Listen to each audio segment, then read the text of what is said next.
Hello and welcome back to SARS Football Corner. Welcome back to another live stream, another show, another video on the channel. Big ups to everybody who's tuned in nice and early.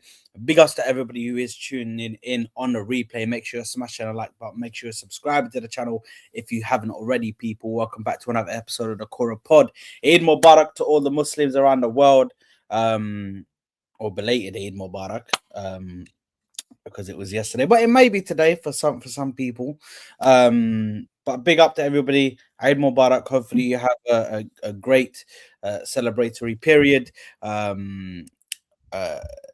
with your family and friends. And listen, man, we're here. We're here. Do you know what I mean? We missed out on Friday because Eid was on Friday, but we're here on a Saturday to give you your weekly dose of the Koora Pod, people. So make sure to smash the like button. Make sure to subscribe to the channel if you haven't already.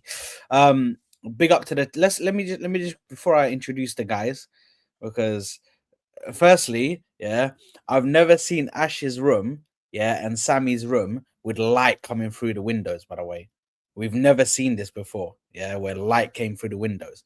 Ash is on Because we mute. always stream at night, that's why. Yeah, you man are just streaming through darkness. Do you know what I mean? Now I'm seeing like light in your rooms. I'm like, whoa, you know what I mean? Big up, man.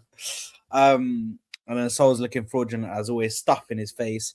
Big up to Ash. She says, big up, people. It's Wembley time. Yeah, listen, we're going to be discussing that cup final tomorrow, people. Big game. Big up to Denzo, who says, big up the panel and the Kings of Wembley. Yes, of course. Big up.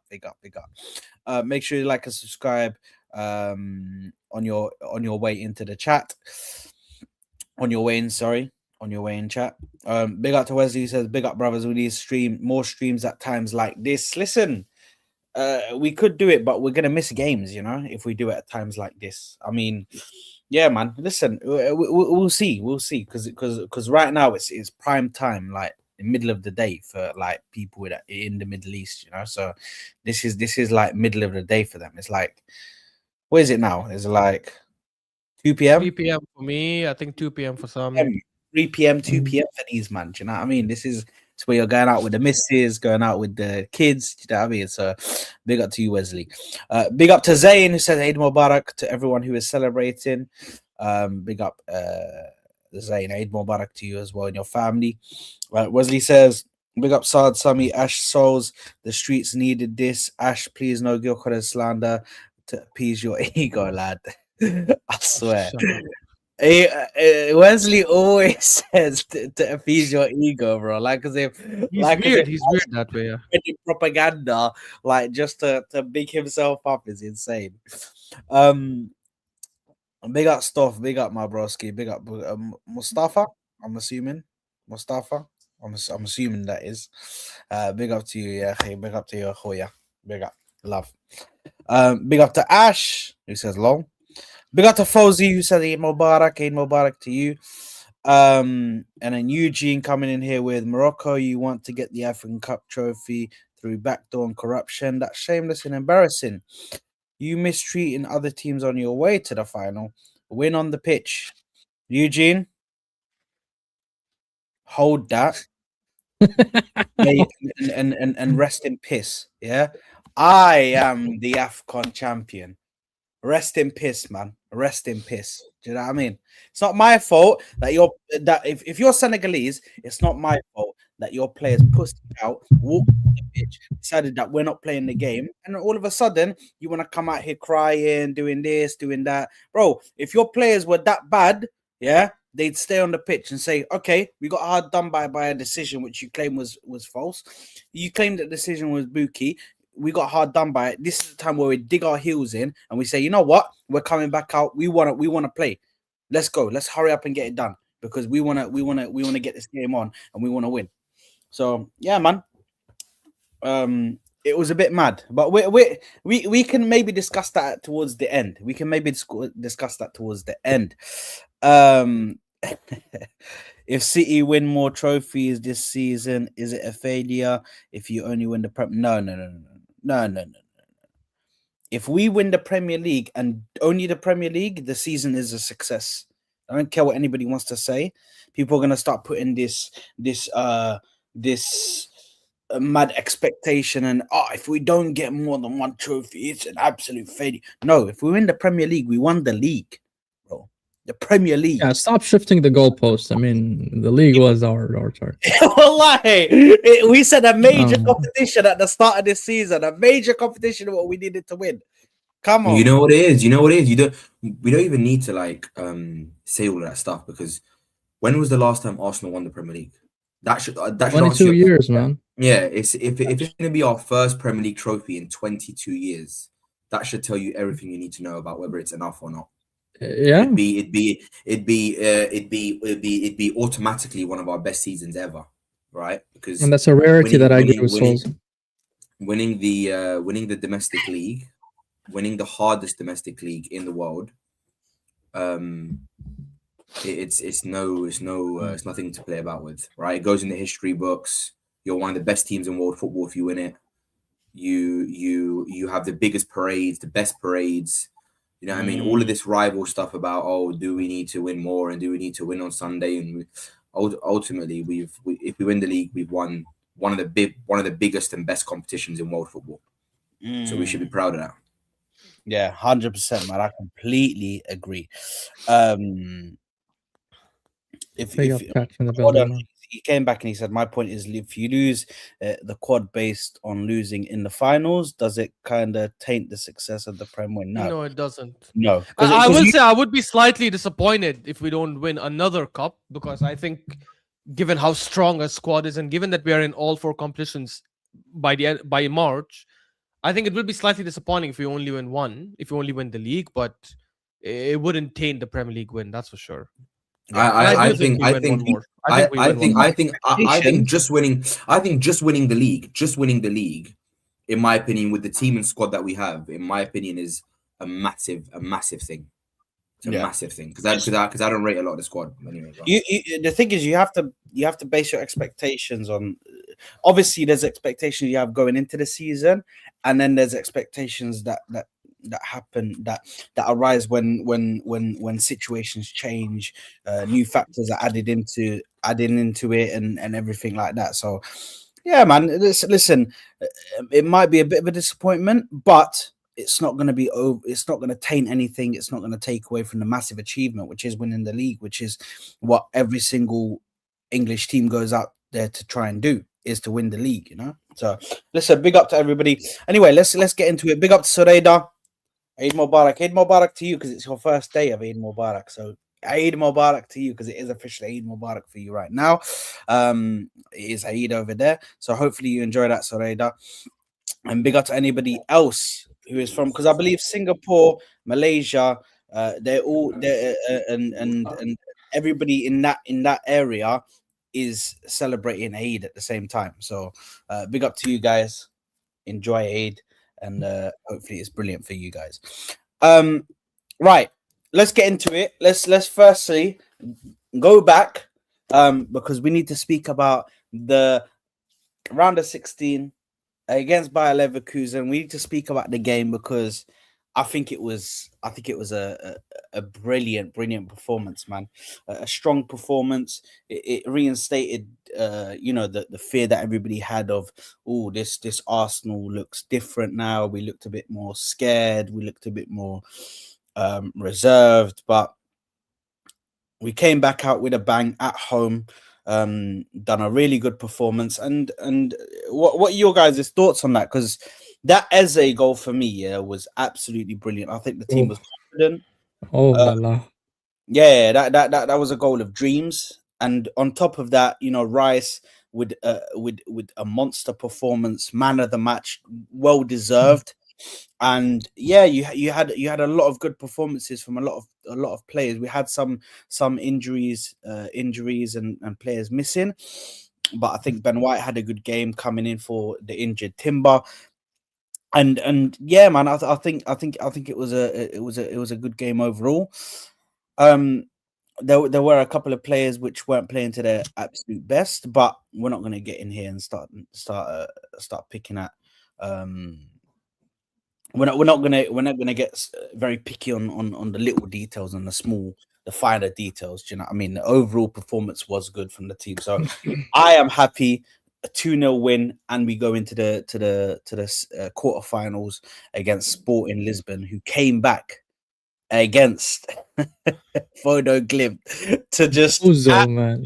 slap them, absolutely slapped them, and then came back. That was insane, by the way. But we'll go to you, Sammy, because it looks like you have a lot to say. Let us know, man. What are your thoughts about that round of 16 tie, second leg? Well, if I look at the second leg, it was a very professional performance from the team. Unlike the first leg we didn't even deserve the draw, but the second leg was immaculate from the team. Big up to Arteta and the players. The banger from Eze. I would love to see more of this kind of football from Arsenal. Complete domination, control. I mean, barring the first 15 minutes, I think we controlled the game. The entirety of the game, the narrative, the pace. It was a masterclass, tactically speaking, I think. They didn't offer much, even when they had the ball. You didn't feel any threat from Bayer Leverkusen. I like their striker, and I hear that also we're looking into, we're scouting him as well. Kufani, I think his name is, the Cameroonian guy. I think he was sound from the first leg and the second leg. Managed to, hold up Saliba and Gabriel, and not many players I can say that can do that. The world of football right now, as we rate Saliba and Gabriel Magalhaes.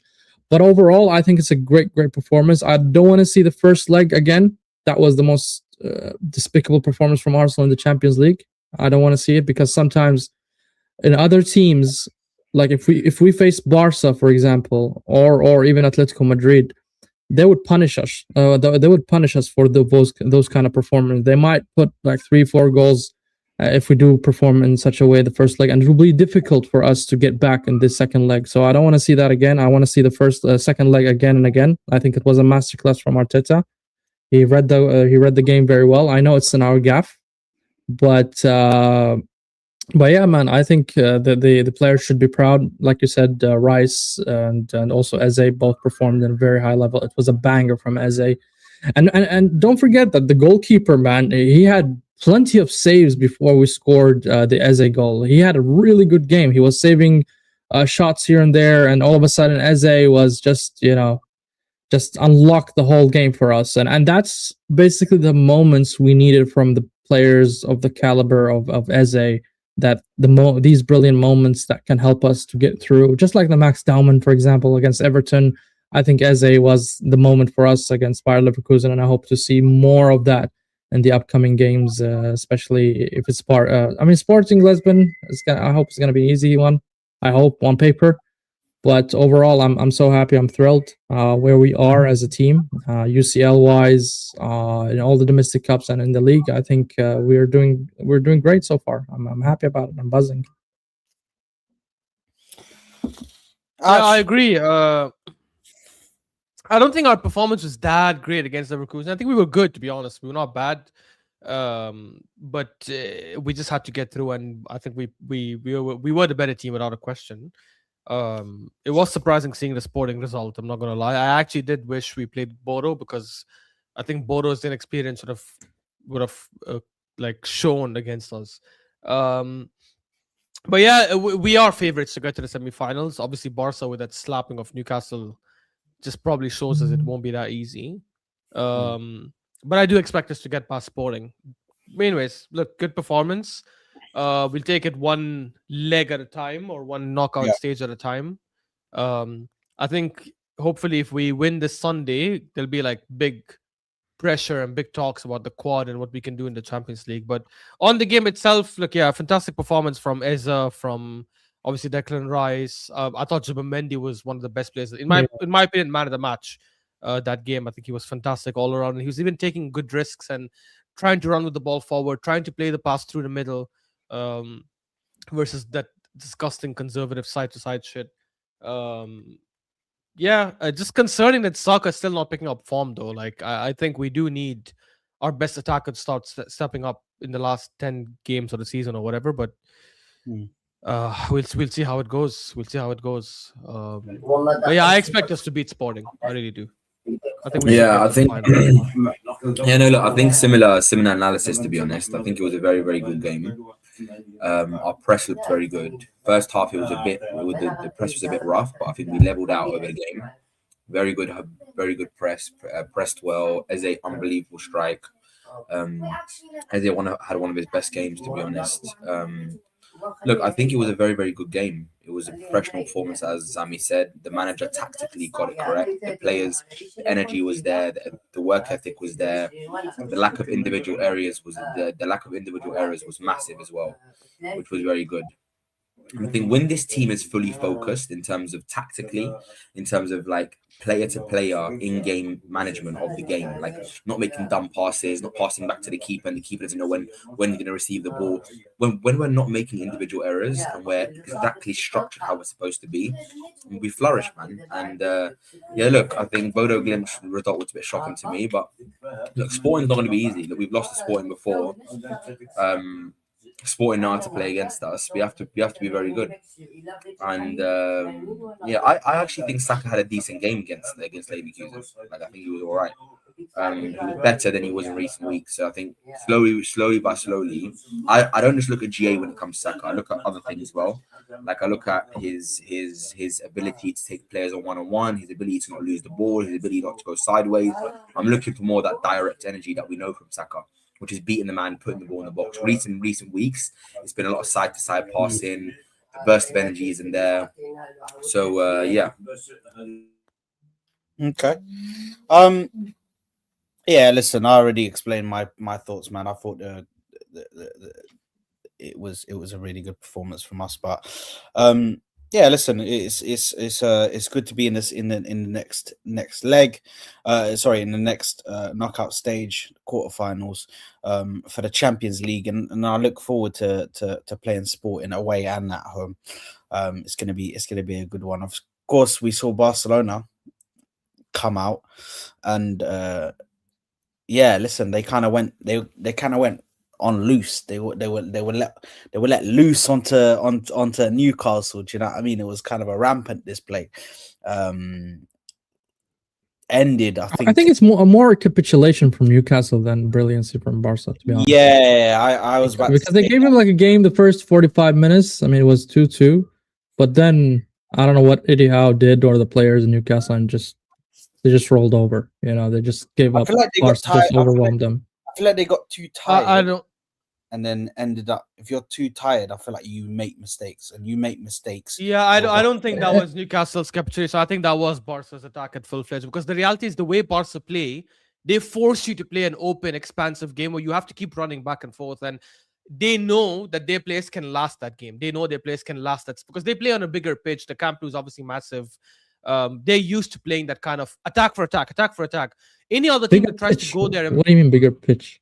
Like it's a bigger ground. Like the Camp Nou is massive. I mean, the stadium is. I think the pitch is also slightly bigger.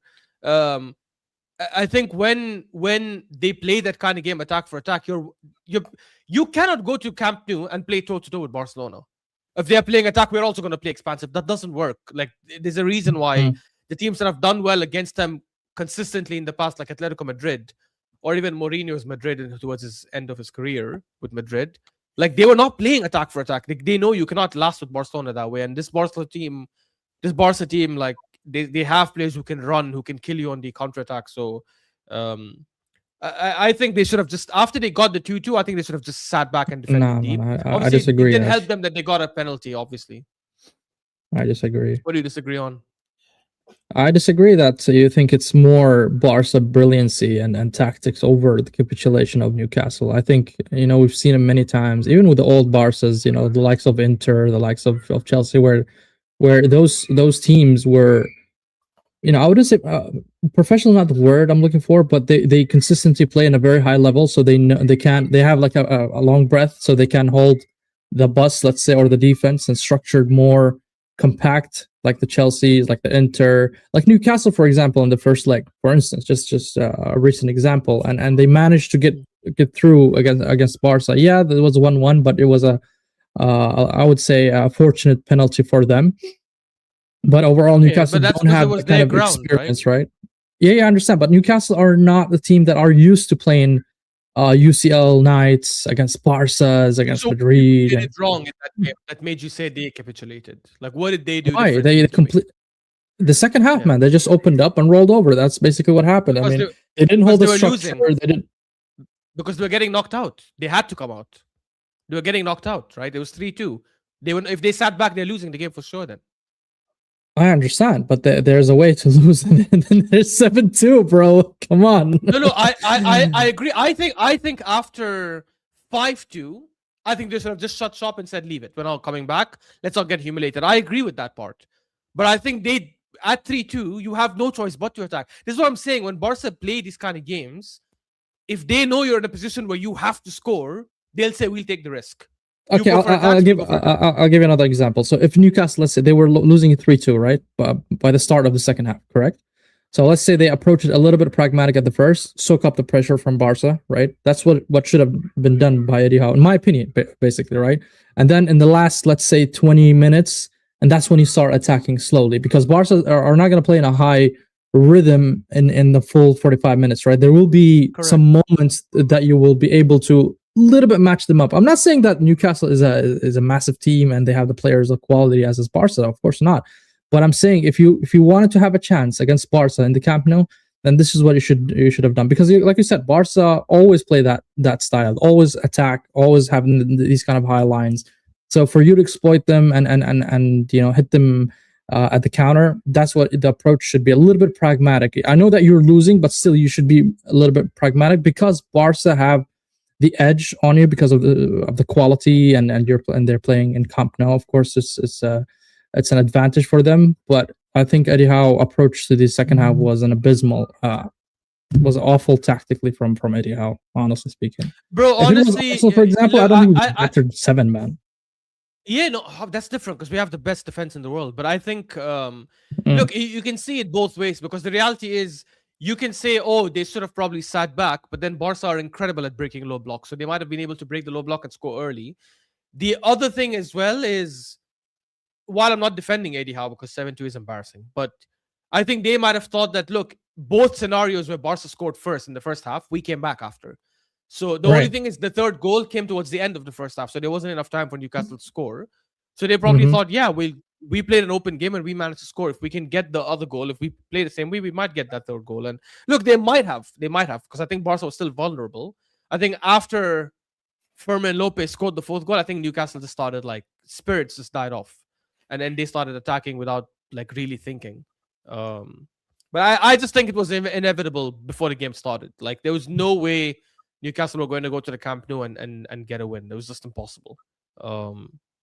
But yeah, I don't know. I think we'll see what they personally for me, I think if you have a team that is more experienced coming up against very highly,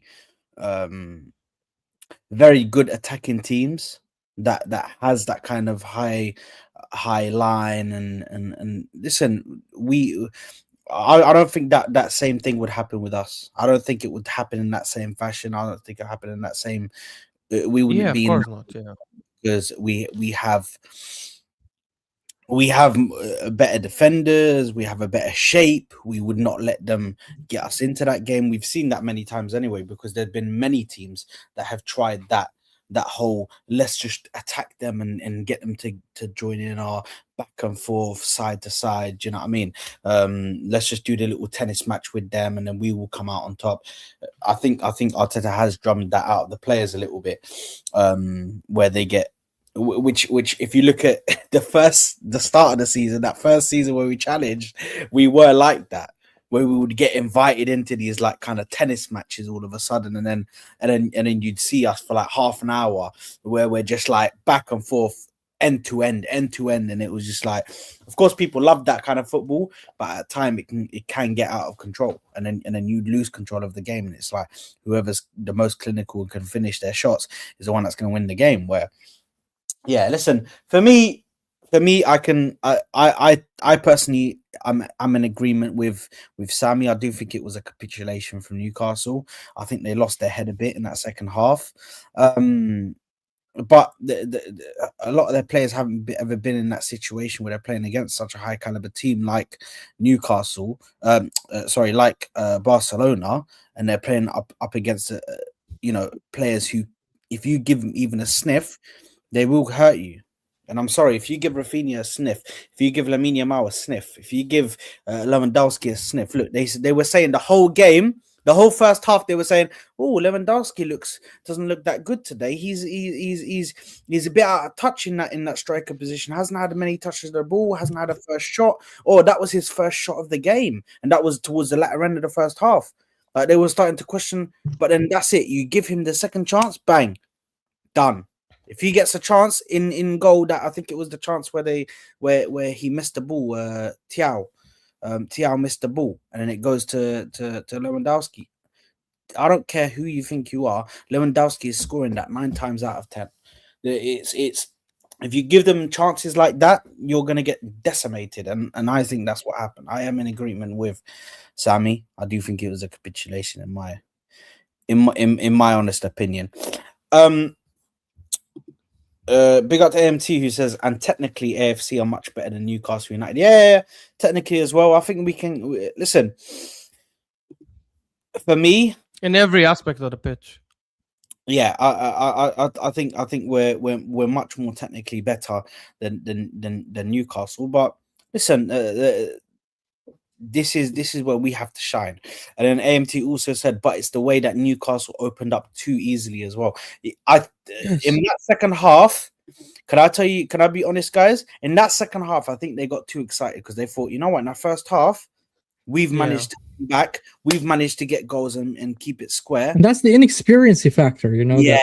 You don't do that against Barca, you know, in Camp Nou. You don't. You know, they're just waiting for you to just waiting for you to get too happy and just to let off a little bit in that back line, and then bang, they pounce, bro. They're like dogs, bro. They're ready. But big up to AMT. Listen, before we go on to the cup final, we need to do a few words about Max Dowman, because we haven't actually done a Koora pod where we spoke about Max Dowman and the Everton. What a player, man. The Everton game, bro. Because, bro, I can't lie, I nearly cried, bro. No. Cried. Calm down, bro. Nah, but you don't understand. I didn't go that far, but yeah, man, it was a moment. It's emotional. Do you know what I mean? It's like seeing him get put on, yeah, and for him to produce that moment, bro, is like, do you know what I mean? It's a dream, bro. It's a dream. He's living out like so many kids' dreams, bro. Our dreams. Can you imagine if you're a 16-year-old, bro? At 16 years old, bro. Do you know what I was doing, bro? Let me not even say what I was doing, bro. Do you know what I mean? Mind games. Yeah, exactly. Nobody wants to know what you're doing, bro. I even say by what I was yourself doing, in the washroom. Nobody knows what. No. This guy's on mind. So this guy is on badness and mind games and Qatar. That's Qatar, bro. The way you're thinking right there. But listen, madness. No, but also sad, you know, aside of the Dowman moment, I mean, he's the youngest ever who scored in the Premier League, the youngest ever. So that's something that is remarkable. I gotta give Arteta his flowers for taking this risk of you know, subbing off Zubamendi, which is brave from him, right? To remove a central midfielder at the dying minutes of the game, or the last minutes of the game. He subbed off, I remember it was Dowman and another player, I can't remember who was it, Qrts as well, I think. I can't remember. He also took off. I think he also took off. He took off He brought on Havertz. Hincapié. He took off Calafiori and brought on Hincapié. No, but he removed one central midfield, which was Zubamendi, and he played Dowman. He brought Zubamendi. Right, and yeah, so he moved Saka to the 10, and he played Dowman on the right. So that for me was a brave and a risky move, and it paid off. And I honestly want to see more of that, because sometimes you got to risk it to get the biscuit. And these are one of those moments that you do have to risk it. And I think if he hasn't done it, I don't think we would be able to break down Everton. For whatever reason, our attack couldn't break down Everton. And honestly speaking, I was so happy to see Dowman score, because I was calling out for Dowman since the beginning of the game. I would like to see him. And all of a sudden, he played and he scored, and he brought the game for us, and he actually got the 3 points for us, and probably sealed the league for us, man, and the whole season. I think that moment would be remembered, just like the Reece, was it Reece's goal as well? Yeah, He's one of the, against. Yeah, and I think this Dowman moment would be remembered by Arsenal fans. Even the rivals, cried about it a lot. Dowman, 16-year-old, and coming in and winning Arsenal the league, man. It's just amazing to watch, and I'm happy that I witnessed it. Honestly speaking, big up to Dowman, man. No, definitely. City look weak, man. I think I need to go to one person. And I need to get their like. Let it out. Yeah, thoughts. Go ahead. I need to get their thoughts on City right now. Because, this is the thing. When you clap your cheeks so much for a team, like Ash does for Barca, like you have to be here to answer for their crimes. You have to. You're the representative, Sami. I call things as they are. I'm the representative of City. Shut up, Ash. You clap cheeks for Barca. You clap cheeks for Barca. Shut up, mate. Bro, you clap cheeks for everyone. You are the representative of Manchester City, my brother. You gave them this high thing, so you need to let us know what's going on, man. Poor form City. It's mad. Yeah, look, the shocking results. Not just the Madrid one where they lost 3-0. Okay, I'm not even gonna entertain that. That was a complete mistake from Pep from top to bottom. But the one against Nottingham Forest where they drew, that I did not anticipate. I did not see, not ever, not in 100 scenario that would put in front of me that City would have drawn in the last 2 games, and specifically the one against Nottingham Forest. And I think that's and that's in our favor as Arsenal fans. I did not expect it, and I'm glad it happened, and I'm glad I was wrong about City. It's not something I'm not wrong or strong here. I'm happy that it happened, because these guys are just, when they go on a run, we've seen it many times, many years, and even the data supports what I'm saying here, that City do tend to collect more points in the last 10 to 15 games of the season. They're the highest team that collects points and put them on the board for them. But this season, it's not happening for them, and that's great, man. I'm happy about it. Yeah, they capitulated mentally. I think it's over for them. Any game they drop points now onward, I think they're gonna play Chelsea, if I'm not mistaken, home, and I think they would lose points as well since they lost against Nottingham Forest. Now, my concern about City is the final tomorrow, right? So either we were gonna win it or they're gonna win it. It doesn't matter how. And if they do win it, then that kind of hope kind of revives. But if we do win it, I think we're just gonna put the nail on the coffin. I think that's how it will go. Yeah, man. Listen, this is what I've been saying, man. I've been telling you guys.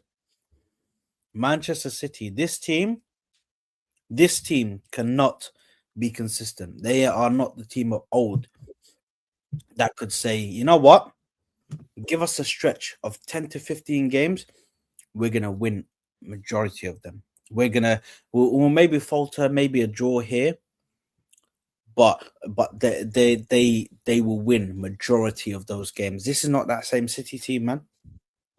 They have. You think it's the manager, Saad, or you think it's just the players? Like you said, they don't have the KDB, the Gundogan's. You think? I think it's 50-50. I think the manager definitely holds has to hold some corn for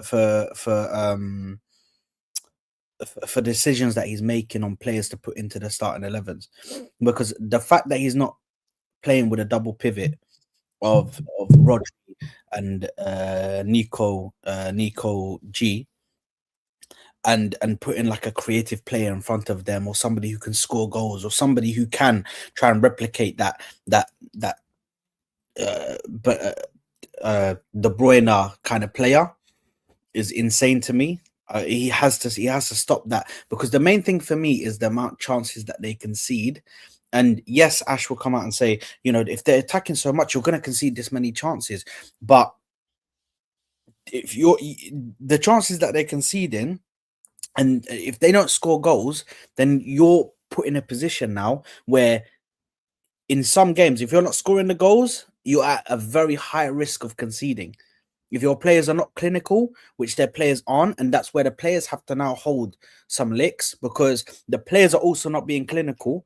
In that Nottingham Forest game, they had so many chances to score goals, and the players weren't clinical. In that West Ham game, they had so many chances and they weren't clinical. So of course it's a 50-50. There's the managers made some mistakes, but also the players have been poor. So yeah, man, listen, I think right now this City team doesn't have that same mentality as the teams of old, doesn't have that same skill and that same high level of invincibility that the team of old had. But listen, this is where a new manager, I think Pep is coming towards his end, and this is where a new manager is going to come in, and then City could possibly get back to that style. I'm not say it's not. This is not me trying to say that Pep is some like bad manager or he's washed now or anything. Pep is still a very, very good manager. It's just in every story, it has to come to an end, and you'd rather it end in the Sir Alex Ferguson way than in the Arsene Wenger way. Those are two very important stories. You'd rather it end as a Sir Alex Ferguson than how it did for Arsene Wenger, where the players are asking for you, where the fans or majority of the fan base is asking for you to be exiled from the club now and let's get somebody else new and all this bull crap. Yeah. So Yeah. and listen, Pep, I think for me personally, he needs to wrap it up at the end of this season and let somebody new come in. It's probably going to be Foresta. But I have a question to the panel. I mean, Ash and T, if you guys want to, or Sauls, if he's there. Do you think since City, I mean, didn't win this, if Arsenal goes to win the league, which is highly likely now, looking at the points and all, let's give it, a crazy scenario. Let's say Arsenal do win it back to back, right? Which we never did back until a long time ago.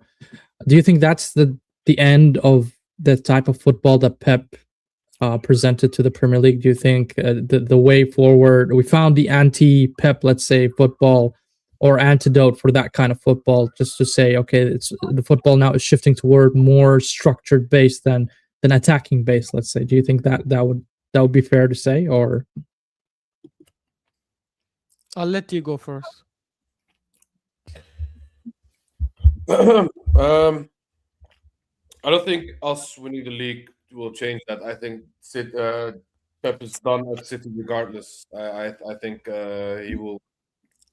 His football will not stay too long in the Premier League anyway, let alone us winning it. You know what I'm saying? So, for me, I'm in between two thoughts. Yes, you could say, oh, we found the antidote against Pep's style of play, and we could kick him out of the Premier League like City claimed they did with Klopp. You know what I'm saying?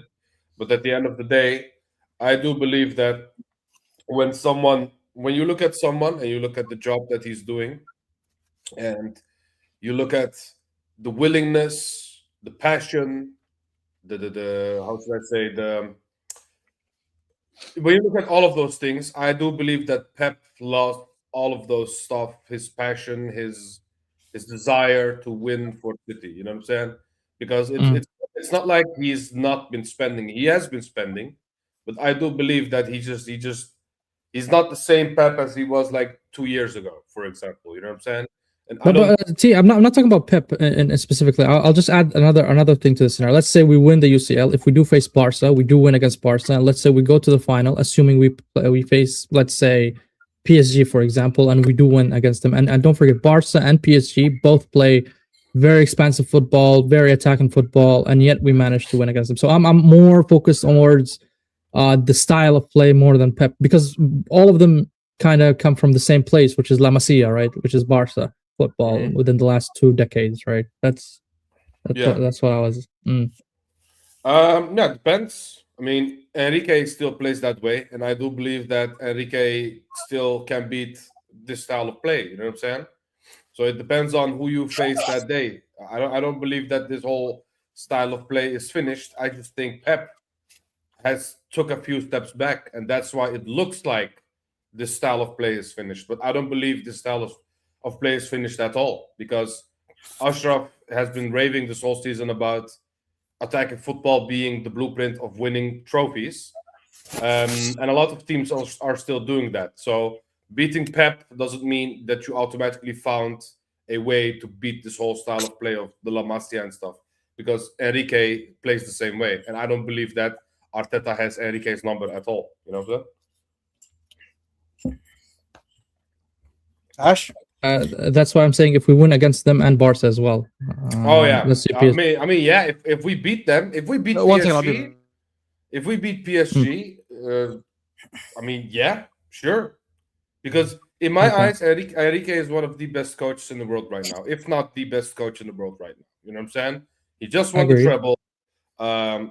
He sold Messi, Mbappe, Neymar, and bought youngsters and created his own team. Bought an injury-prone Dembele that nobody wanted. You know what I'm saying? And Mhm. he won them a treble. So for me, he is the best manager in the world. And if you know how to beat the best manager in the world, then that means that you found a blueprint to beat his style. Yeah, then I would agree. Yeah. So Okay. if Fair I enough. understand your question correctly, Sam, you're basically saying if Arteta beats all these managers, do you think he's created a style that will trump all of them and become Yeah. oh that everybody like the whole attacking and possession based football and everything that came and took over the whole of football all countries. Do you think that Arteta's style is now going to become the new Pep style, where or the total football and The new meta, basically. yeah? So, in my opinion, I don't think so. I personally, because I still think that Arteta's still got places to go with this system. I think he can still tone it back a bit from more defensive and find more of a balance. Is what I think people will go to. I definitely think people are going to start to add, especially in the Premier League. I think when you see, big up to Tyler, by the way, on the in the chat. I think in the Premier League, especially, you're going to start to see a lot of the big teams start to add more physicality because they've seen how Arsenal have done it now. That is a massive market. You have to add now physicality into your team. You have to have physical players. You can't get bodied up because clearly that is winning over.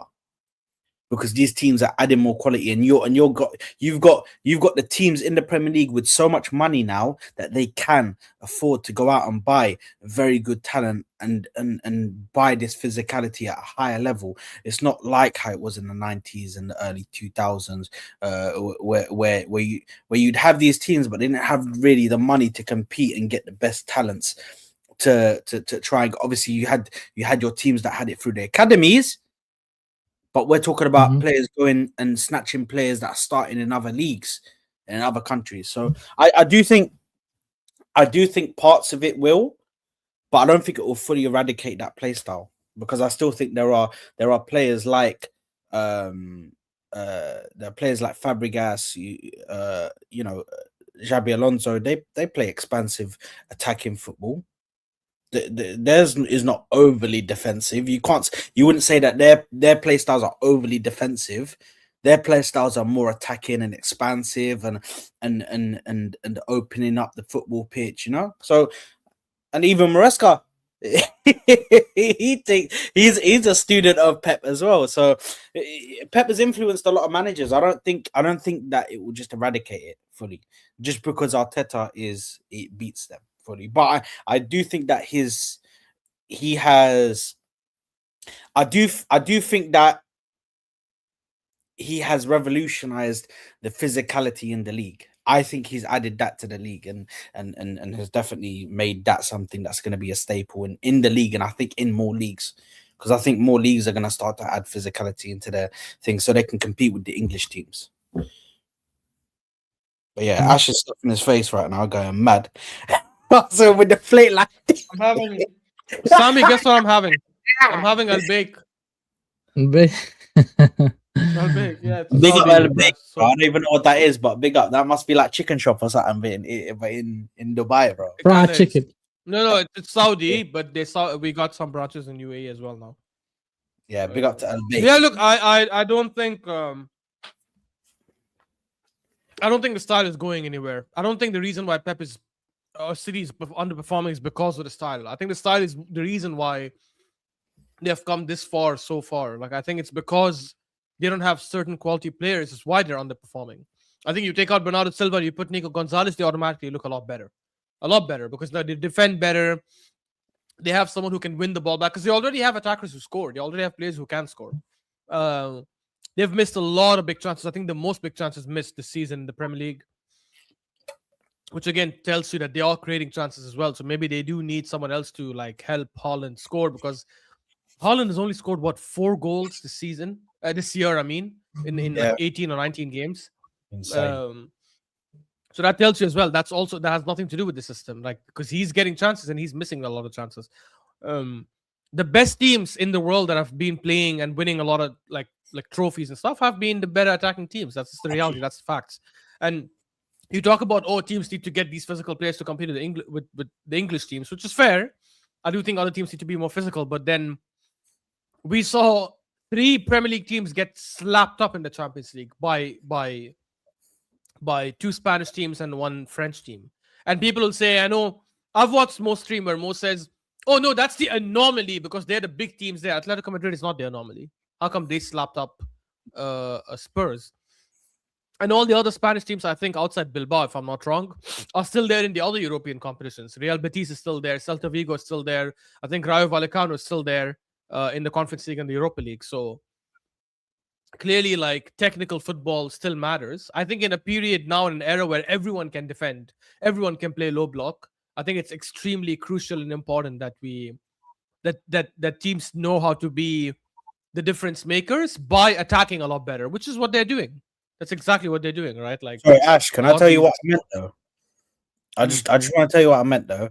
What I meant by the statement that I said is that with the teams, you're going to have a lot of Premier League teams start to incorporate more physical talent within their teams, the bigger teams we're talking about, yeah. So the bigger clubs, the Man Cities, the Liverpools, the Chelseas, and all of that good stuff, yeah, and Man United and all that. You're going to see them get more physical players and try, because once we win the league, they're gonna. That is if still. Yeah, nothing is all guaranteed yet. But if we win the league, they're gonna have to make movements to get more physical players to tackle the physicality in their league. And I think the physicality, because the league is going to be so physical, because the clubs are going to get more physical players in their teams, and then be going into the Champions League. I do think that will still have an effect on other clubs in the other leagues to compete with these Premier League teams, because yes, they might have gotten done now, because I don't think a lot of these teams have physical players in their team, players that can muscle them about and get down dirty in corners. But the team that does have that physicality is Arsenal, and clearly we're the ones that are looking the most comfortable in the Champions League right now out of the English teams. That's what I'm trying to say, is that in the future, that's the effect that I think it will have. Where you going, bro? Out of the English teams, but compared to the other teams, we're not looking the most comfortable. Bayern are looking the most comfortable, and they don't play. They have physical players, to be fair, but they don't play the physical type of game, right? PSG, obviously, like, mad impressive against Chelsea, 8-2 slapping, and they don't have, their midfield is very lightweight. Vitinha, Joao Neves, and Zaire Emery, bro. I think any of us can body them when it comes to physicality. It's not, they're not the most physical team. Yeah, because it's a lightweight midfield. Barcelona, lightweight midfield. They don't have anyone physically astute in that midfield. So, but they're more technical, right? Exactly, which is why I'm saying, like, I think more technical footballers end up giving you a better chance to winning the major things like Champions League. And look, the Premier League, I hear it, because Premier League is a lot. It's quick, it's aggressive. So you do need a mix of both in the Premier League. And you do need to play a double pivot. You cannot play with 1 DM and then 2 attacking midfielders. Like, it doesn't work anymore. But I think to win the Champions League, you do need technical players, because the Champions League is made of moments. And who gets you moments? It's not the physical players that can run. It's the players that have. But Ash, if we look at Newcastle, for example, against Barca in the first leg, I don't know if you watched that game or not, But when I watched it, Barca was completely nullified because of the physicality of the players. I mean, Especially nullified because of the especially physicality Lamine of it. Yamal. Lamine Yamal. Yeah, that's what I'm saying. That's exactly what I'm going to, Saad. Especially Lamine Yamal, which is considered one of the most technical players in the whole world. I mean, when you are having 1-to-1, or even when you are putting like 2-3 players against one player, it's very difficult for you to get out of that situation, no matter how technical you are. Right? It's just it Yeah, but will then that's demand not a lot. physicality, right? If I'm putting 2-3 players on someone, that's not physicality. Yeah, but not only not only just 2 players, two players, like Bruno G Lewis and Hall is not big, Joelinton. though. Lewis Hall pocketed Neymar in the Yeah, but the majority, but if we consider like the Newcastle team as a whole, like if you look at them, there's a lot of very physical players. Like if we're talking about Bruno Guimaraes, Joelinton, Botman, what's the other guy? His name, Dunn as well. Whatever. Yeah, Fabian Shaw and all. No, I agree. Yeah, that's what I'm saying. Sami, Right. you're giving me an example of a team that got slapped in the second leg. So clearly, No, I know they got slapped overall. I'm not defending them in the second leg. I'm talking about the first leg, right? If you look at that first leg in isolation, right, and you just upgrade those physical players, let's say the team overall from Newcastle to Arsenal, for instance, to the Salibas, to the Gabriel Magalhaes, to the Timbers as well, which we rate highly, I think it's going to nullify them even more, don't you think? But they played against Newcastle early in the group and they beat them 2-1. So that's why I'm saying it's more of Barca not doing well away from home, because they also went away to Chelsea and got slapped 3-0. I don't think it, and Chelsea, the Qrts who pocketed Yamal isn't the most physical. I think it's just that Barca didn't do well away from home and they deserve to get criticized. Obviously, Newcastle and Chelsea deserve the praise. But if you're going to look at that aspect, you have to look at all the other games, because when they played them the first game, Gordon and all these other guys came and said, "Oh, that was one of the hardest teams we played." When they played them the second, in the camp at the Camp Nou, they got slapped up. So there's actually more evidence of them not being able to compete with that style versus being able to compete with that style. Like if you look at overall, Chelsea's a much more physical team than PSG, and they just beat them 3-0 in the finals. They played them home and away right now in the Champions League, with some much bigger competition, a more serious game, and they couldn't handle that technical ability. They couldn't handle because they had a completely different manager, right? But you think if Maresca was there, they would have won, or they would have? No, I don't think they would slap 8-2 though. It'd be more. No, I agree. They wouldn't get slapped 8-2, but they would have still got knocked out, though. That's what I'm trying to say. Madrid is one example. Madrid is not as physical as City. If you look at some of the players they have, they don't have even. I mean, their front two were Brahim Diaz and Vinicius Jr. versus City's Haaland, Semenyo, and I can't remember who else. And yet they dominated Man City home and away, right? Because of the technical ability. I think there has to be a balance of both. You do need physical players, but I think PNP alone will not win you the Champions League. You need technical ability a lot more. Because the reality is a lot of teams will die hard on the pitch and run and compete with those physical players. But if you don't have the technical ability, you won't have that difference. You won't have that moment of magic which you need in the Champions League.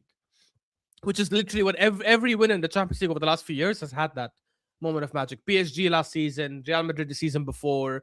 Man City were a physical team in 22-23 when they won the treble. But look how they won the treble. Bernardo Silva with a goal against Madrid. The KDB long-range shot to get the equalizer against Madrid at Santiago Bernabeu. The Rodri shot from outside the box against Bayern when they scored and they won 3-0. Those things have nothing to do with physicality. Huh? Bro, you know I'm laughing, yeah? Bro, the weak with the left foot, exactly. That has nothing to do with physicality, right? That's ability. We're having a whole different conversation, and I'm just seeing this. Like this guy, this guy is such a bad. That's why he's quiet, by the way. Honestly, I rooted for Galatasaray. I thought they could do it, but yeah. Nah, man. I'm sorry. I'm sorry, T. I did not give you any chance to win against Liverpool. I'm sorry. I mean, they had. No, I gave them a chance because I thought Liverpool were bad. But yeah, sorry. Go ahead, T. No, they had to resort to physical violence on the pitch to beat us. But hey, it is what it is, bro. You know what I'm saying? They broke Osimhen's arm. They cut off Noah Lang's finger. But hey, we move. You know what I'm saying? We move. Cut off his finger. Yeah, he lost his thumb, bro. What? Oh no, because with the board, right, where he was, I think, was shoved towards the yeah. I saw it. Liverpool still live in the 1950s with their stadium infrastructure, and they have a advertising board. Yeah, that's right. A fence next to an advertisement board like this distance. So when he went like this, and he went with Spotty on the advertisement. It's like a pinch board, point. Yeah, it was a pinch point. It pinched off his thumb, basically. You know what I'm saying? Oh God! So- you know what? Yeah. Let's not hear about that, because that's gonna make me like squeal. Yeah, bro. I hate that, bro. So Look anyway, at Ashraf is googling. I am Yeah. actually. Holy crap! Yeah. It was a I pinch I point. stopped I mean, watching the game after let me- after Liverpool scored the second goal. I stopped watching the game. mhm. Let me and, get. and the most funny thing is they're saying the chat T, it was reattached. yeah, it got reattached, but it was off in the first place on the pitch. It's not safe for a player at all if you have a advertisement board this close to your fence. You know what I'm saying?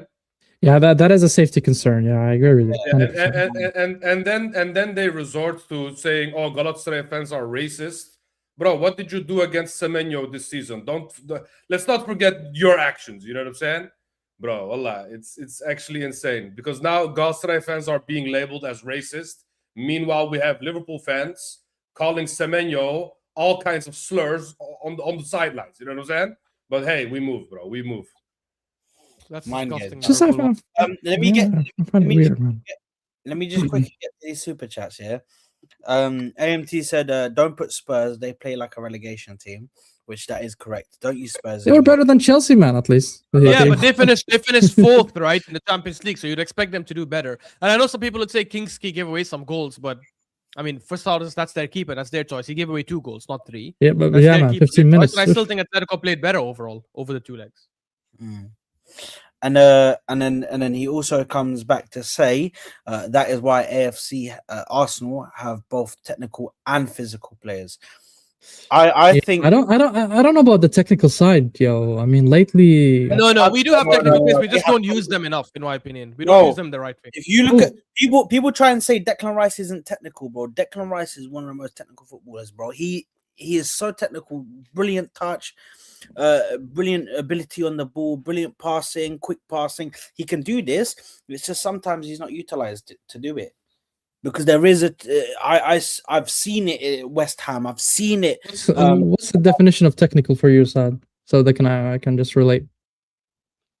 Technical ability on the ball, ability to Mhm. pick up passes, ability to Ability shoot. on the ball. Wait. Ability on the ball. What do you mean ability on the ball? Like the hold up, dribble, pass. What? Yeah, to hold up the ball, Mhm. to run with the ball, and keep it under control, not lose control of the ball.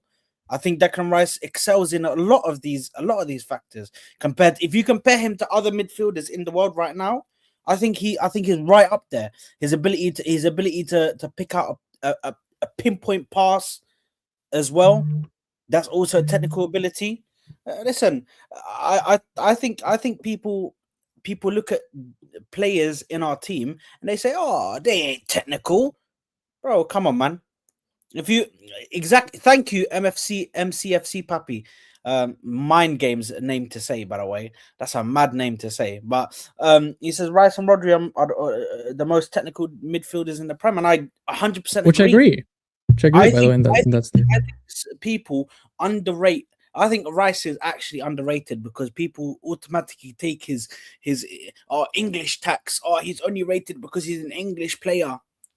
Bro, Rice is so technical, but people just don't want to say it because they've got agendas behind them. But anyway, you go. So what would you say technical was in your eyes then? No, I think you're right. I mean, it has to do with the overall game in terms of possession of the ball, first touch, passes, dribbles, runs. Even I would consider as well decision making as part of being technical. That's me, because when a moment where you decide to go left or right could play a huge difference on the way the chance will go or the attack will go, or even defensively you would manage to get, hold up or not. I mean, that's also part of technical ability, in my opinion. Personally, it's very broad, and I see a lot of people when they say technical, they only look at dribble or first touch or flair, for instance, and that's why I just wanted to see that is that the definition of technical for you? But apparently not. I mean, you said the other things. Rice do lack a few things. I would say he's sometimes a little bit slow in the transition. A little bit slow, I would say. I would love to see a faster transition, especially going from the back to the attack. I would want to see a little bit faster pace because I think that is key for us to break down a lot of teams. And sometimes we just take our time and the opponent just sets up their defensive structure and becomes very difficult to break them down. I just think speed is one of the things that I would love to see an improvement in Arsenal overall. I don't want to see the sideway passing and the slow build-ups and all that stuff. I just don't. I think the faster Don't you think moving the ball. that's instructions? I think yes. I think yes. Arteta would. I could see Arteta tell them make the most secure and guaranteed pass. I definitely see that happening. And don't lose the ball. Basically, that will be the instruction from Arteta, which means that okay, pass the ball to the easiest or the most secure pass. I would say, and I don't want to see that a lot. Now you need to take risks, especially in the Champions League. Like Ash said, it depends on moments, right? By the way, sorry, Sami, yeah. Big up to Wesley. He says, I commend you for doing this and bringing up points that vary, unlike Ash, who only chooses to see things who agree with his warp POV. By the way, I didn't even bring up your comment. It was actually Ash who brought up that comment. So you can suck on it, Wesley, because I'm the one who brought the comment up, you postio. That's what tells you that you actually lack a brain. You have your balls are up there in your head. That's how you think, bro. But anyways, this is why I ignore all your comments. You know what? My mistake. I'm ignoring all your comments moving forward. You know what? This Ash. I've come back at the right time. So Ash is rattled, and I don't know what's going on. Yeah, but hold on. So just quickly, because I need to. I know you're saying in the Spurs game he lost control when he was trying to do the thingy and we conceded. Yeah, but that doesn't happen that many times. When do you really see like Rice lose control and lose the ball and then we concede like that? You can maybe count on one hand the amount of times that's happened when he's been here playing for us. Do you know what I mean? I think he is a very, very, very technical player, Declan Rice, in my opinion. Also, just quickly before we go to Souls, AMT says, did you see Eze's goal, the one-touch football that led to his goal as well? Yeah, man, listen. Bro, that Eze goal, bro, on the half turn and just slap it, top bins. There's one thing for certain. I know one other guy that never would have done that. I know one thing for certain. You better keep your eyes peeled. I'm lurking. No, yeah, I know. T's talking about Odegaard, mind games. No, it's true. That's a fact. No, it's a factual statement. That exact technique, the goal, how he scored it. That goal, we've seen him shoot from outside the box, though. We've seen him shoot up from outside the box. No, but Odegaard cannot score that. This club has seen Mustafi shoot outside the box. It doesn't mean that it's accurate or good. Yeah, but when it hits bottom right corners, and then the goalkeeper tries to get to it and is very close to it, but still can't save it because of the speed of the shot and the accuracy of the shot. Let's not. That was like 4 years ago. Yeah, it doesn't matter. It still happened. It still happened. No, but sad. There you are, you fraud. No, but sad. Sorry, you're talking too much this episode, bro. You need to be quiet. Yeah, my bad. You don't know ball. Listen, I want to. No, that's not the reaction I wanted. Why did he get rattled, man? He needs to get rattled there. No. Now listen, guys. Look, I think I agree because I haven't spoken for a while. Look, I think technically,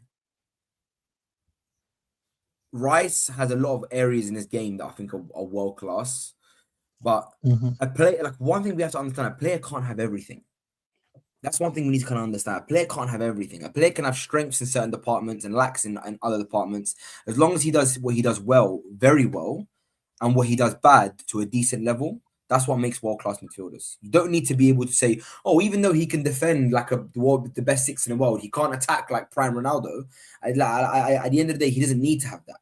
Do you know what I mean? But he does lack in areas, and I agree with you with what you guys said he lacks in. still, in my opinion, one of the best midfielders in the world. Honestly, like again, I'm not gonna say the best because there's so many good midfielders out there. You look at the Pedris, the Vitinhas. It's hard for me to say he's the best because that, in my opinion, would be me being biased. Do you know what I mean? Which I'm not gonna try and be. But exactly, Wesley. You know what I mean, sounds active. I just realized I didn't even think about that.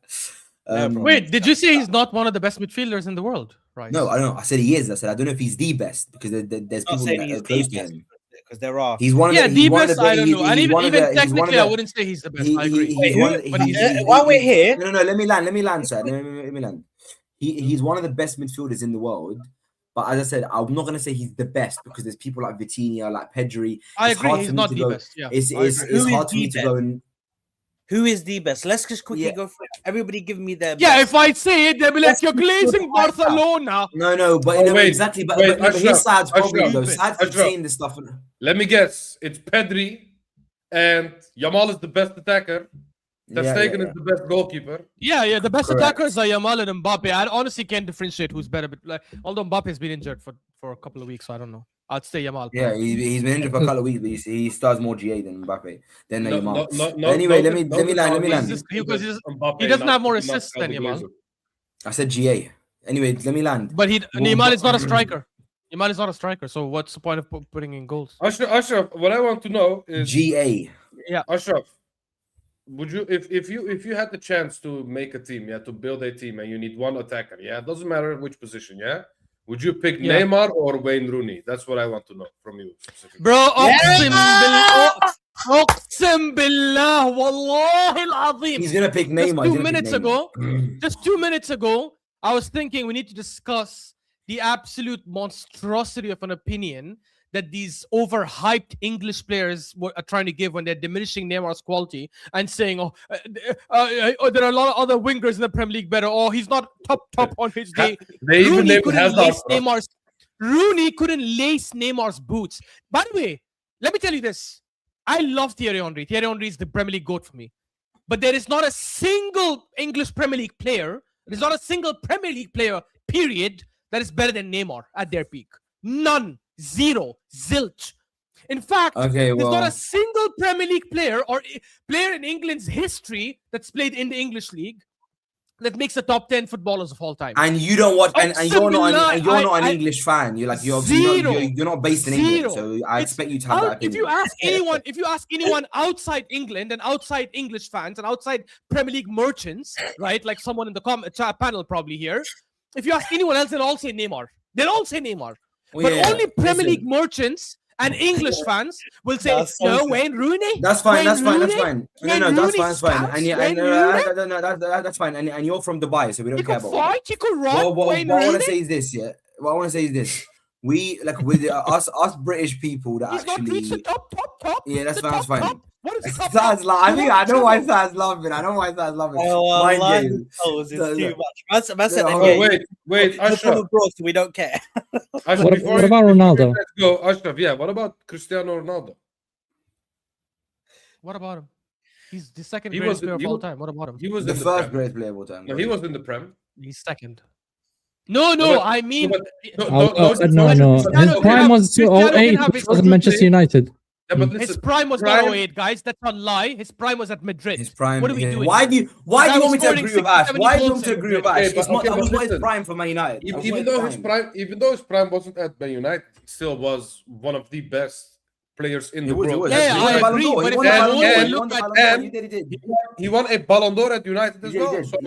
Yes. guys, I agree. But so did Michael Owen, and I'm not saying Michael Owen is better than Neymar. No, but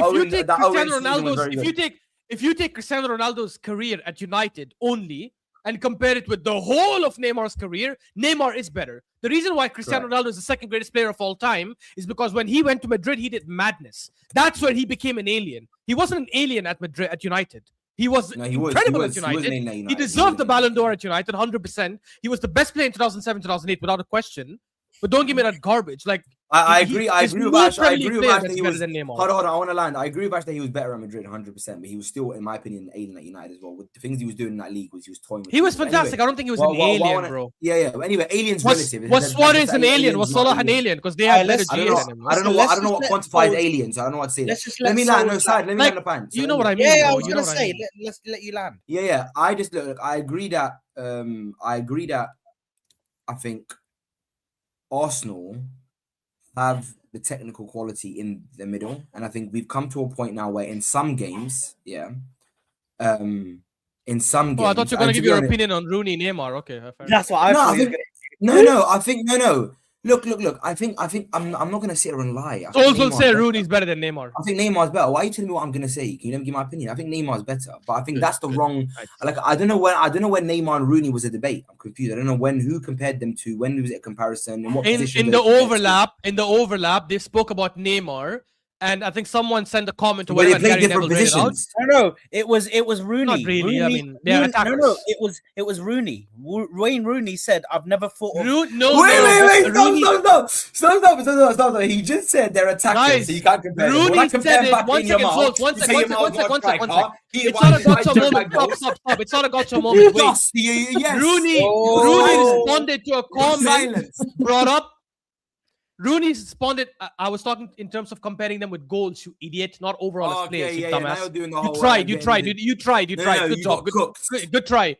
And everyone in the Rooney comments didn't bring has up got cooked. Neymar. There was a comment that came to Gary Neville that he read out, and then Rooney responded to that saying, "I never saw Neymar as a top player. player. I don't know what top means. No, Eden he- Hazard he better meant- than Neymar. Are you mad? No, but Are you he meant to say he's not in the level of Messi and Ronaldo. He is, and nobody is. What does that Yeah, mean? but- Nobody is in the history of football. That's okay. Nobody is. To give the context, because I do believe that people didn't watch the clip; they just saw the quotes and ran with it.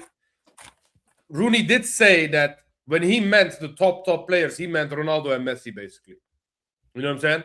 So he But that's basically a said double- he's I think a tier he- below yeah. Messi and Ronaldo. That's it. That's literally what he said, basically. Yeah, fine, but that Yeah, means but- everyone else is a tier below Neymar by that logic, because Yeah, but nobody I is in think- Messi and Cristiano's tier. But I do agree that it's stupid to name players like Hazard, to name players like Mane, like they're in the same No, stratosphere. but T, wait, as Neymar, you know what I'm saying? he just said nobody in the Premier League history was better than Neymar, but he just said Ronaldo is a top tier.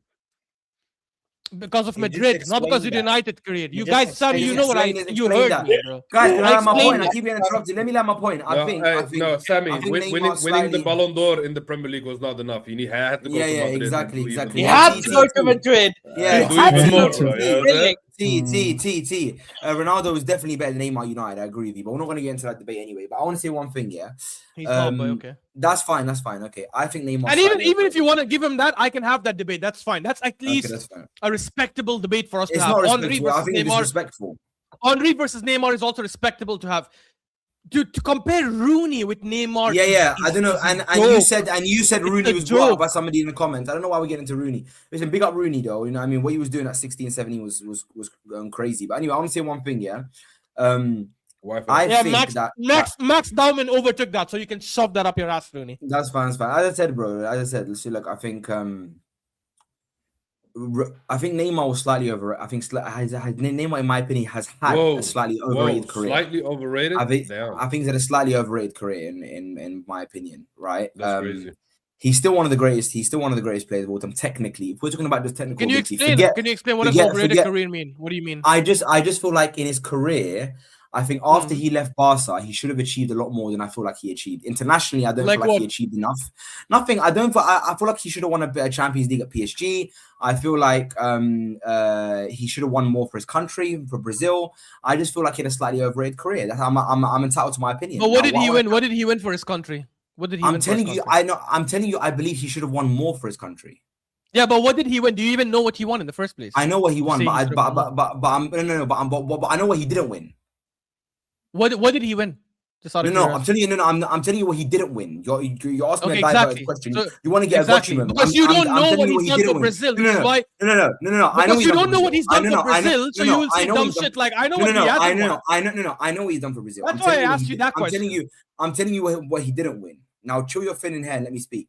How What does I'm that saying matter? is Okay, this, did yeah? Cristiano Ronaldo win a World Cup? He didn't, right? So what does that? Did he underachieve? For That Portugal? wasn't the only point I made. You see what a you're just dumb butting in argument again. you're making. Let me speak. Let me speak. He didn't win a He's had World Cup not because of him, Okay, because that's he didn't fine. have players good enough to play it next I year. wish, That's the reason. Sad, do you have a talk time on this stream? Yeah, so you yeah, can see how come on. much Let's this go, guy 'cause loves we the sound need of his to own discuss voice. the cup He's final. eating food. The food's getting cold, and he can't resist eating it. He has to speak. The food's on his plate getting cold. He has to. It's not getting cold. Food is good. Let's- You did it well enough. listen, Alhamdulillah, I have a good enough guys, microwave. It's really Guys, well, don't worry. let me just speak. Sad. Let me land. because I we feel need like to he had a move on to slightly. the cup final, He had a slightly overrated career. Some of the biggest trophies in world football he hasn't won. As I said, in my opinion, since when he left, one of the only one he didn't win. He won everything else. No. But as I said, he had a slightly. He didn't win the World career. Cup. That's it. Okay, so I'm gonna land again. You wanna just chew some food first, just so I can speak. Every time you say something stupid, Okay, I'm that's gonna fine. call you out for it. That's fine.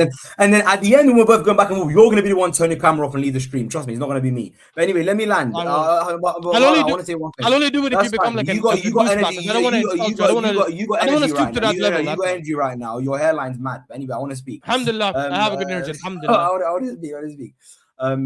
I feel like he had a slightly overrated career.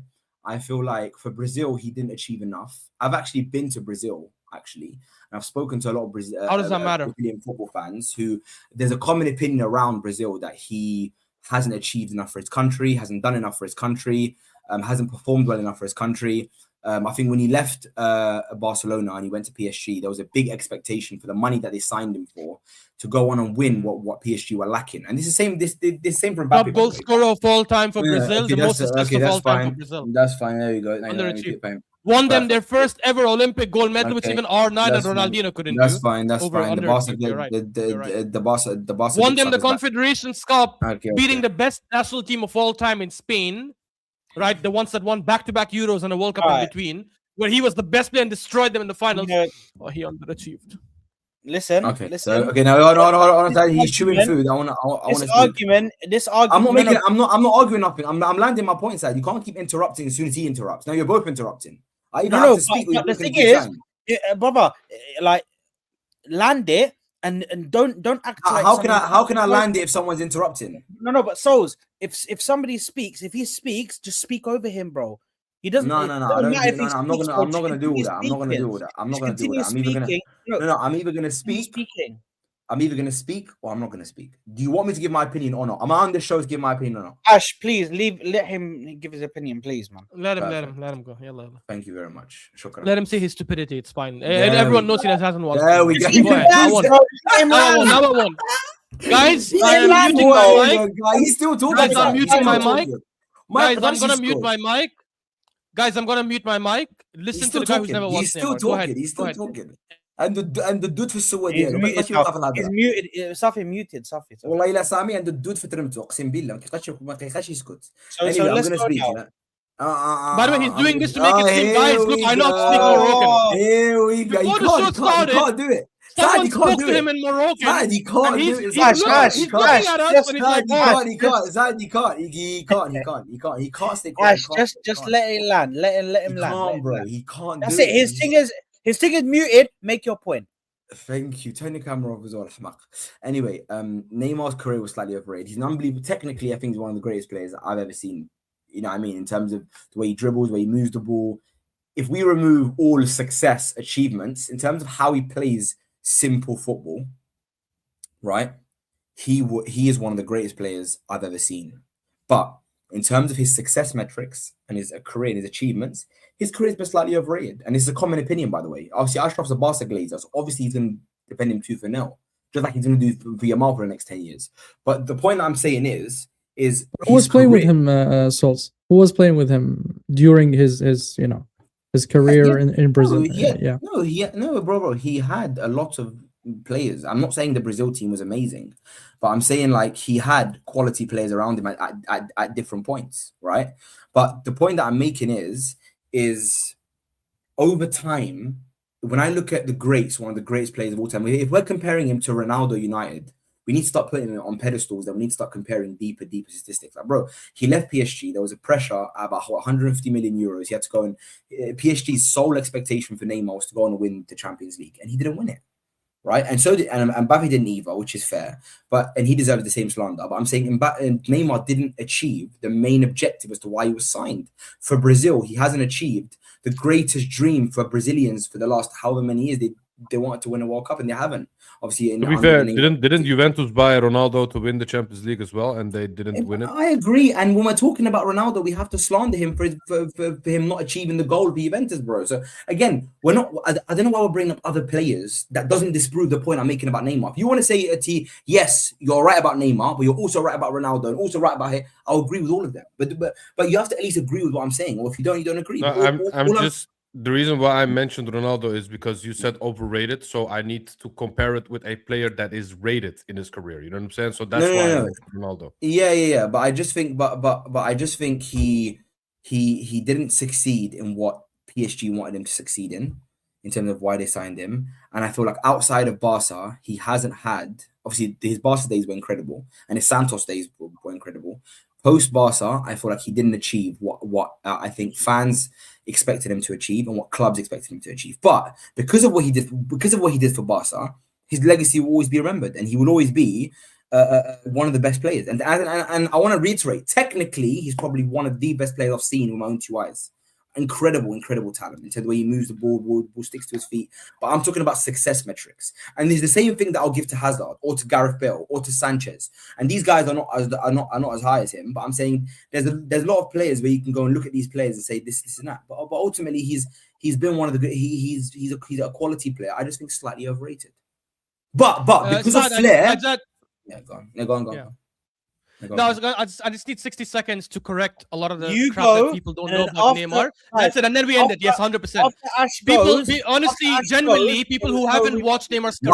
Why would you give him the last word? Why would you give him the last word? He's going to go now and insult and ridicule. I'm not going to insult you. I'm not going to insult you. I'm not even going to mention anything you've mentioned. I'm not even going to mention your name. I'm going to actually educate the people on Neymar because it's just a lot of crap.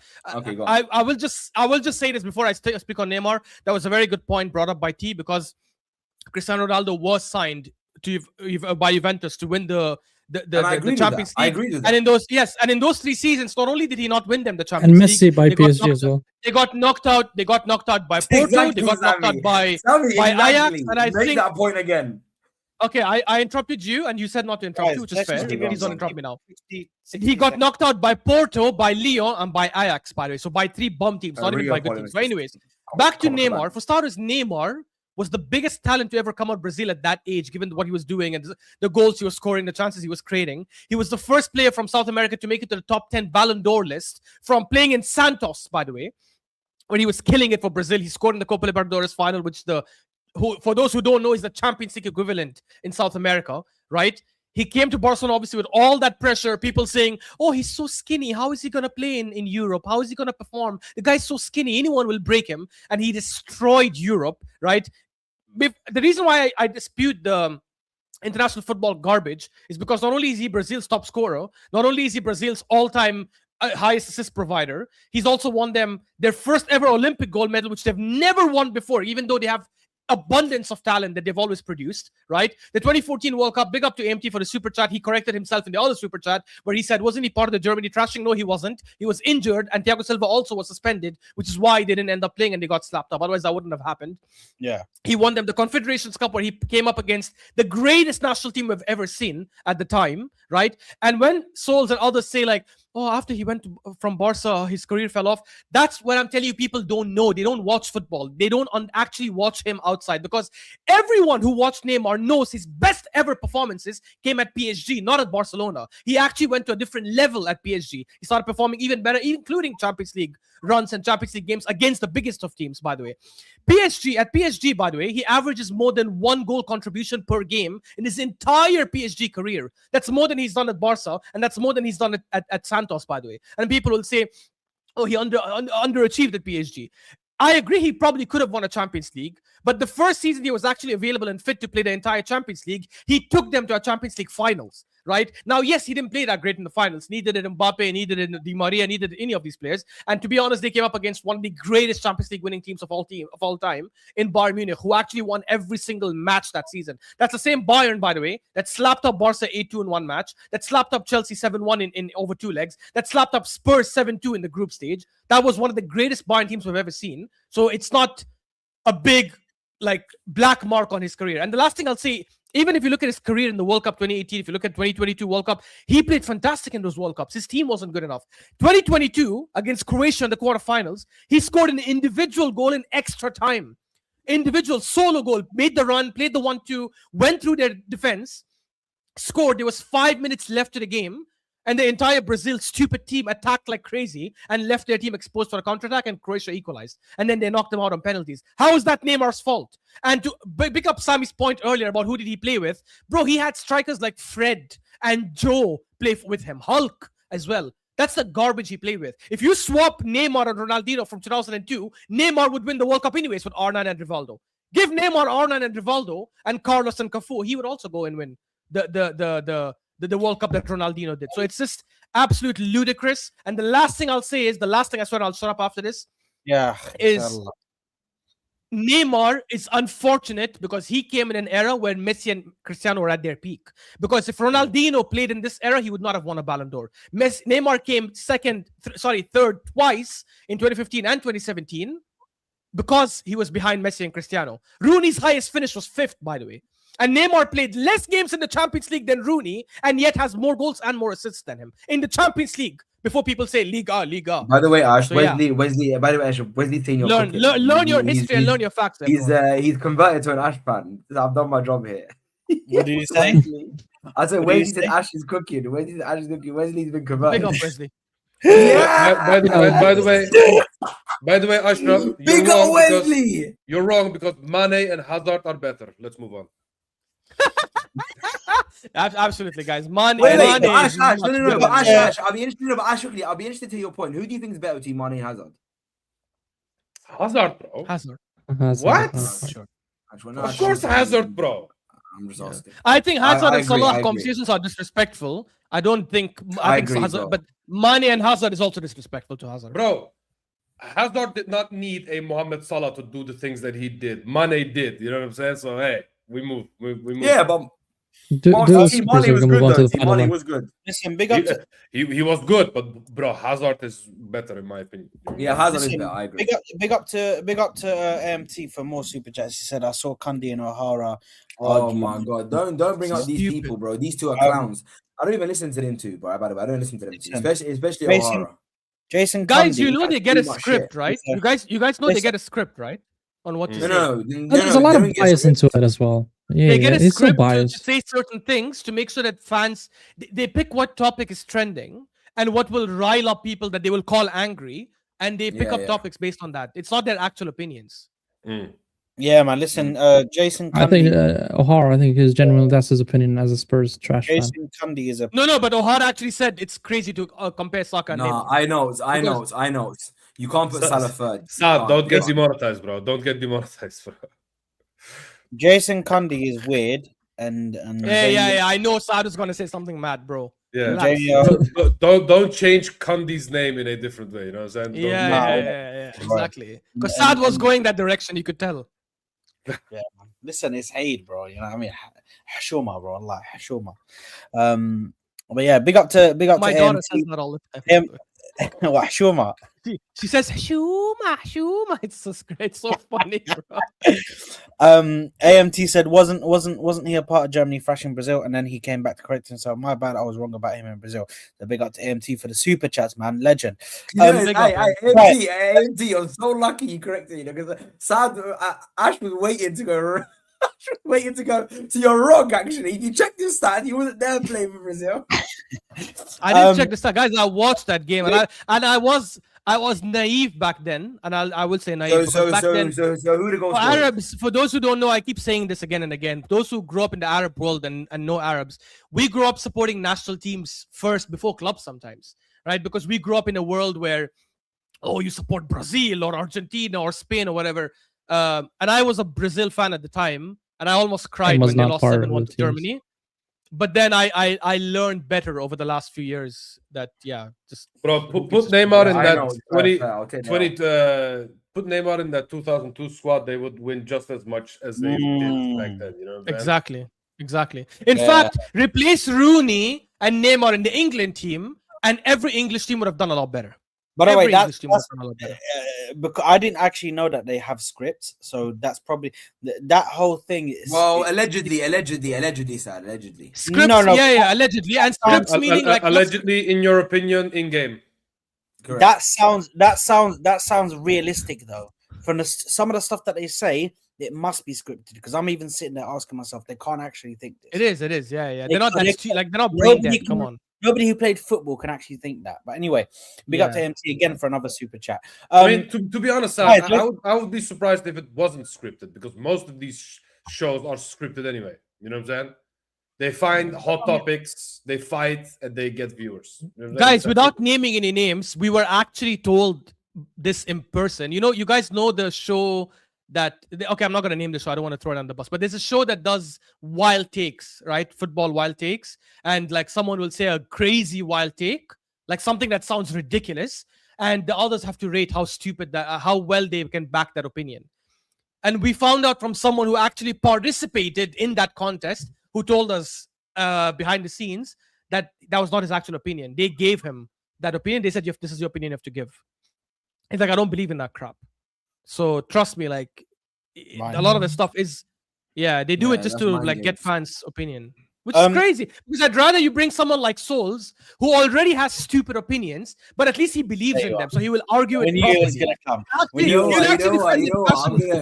know what? I'm gonna give him that one.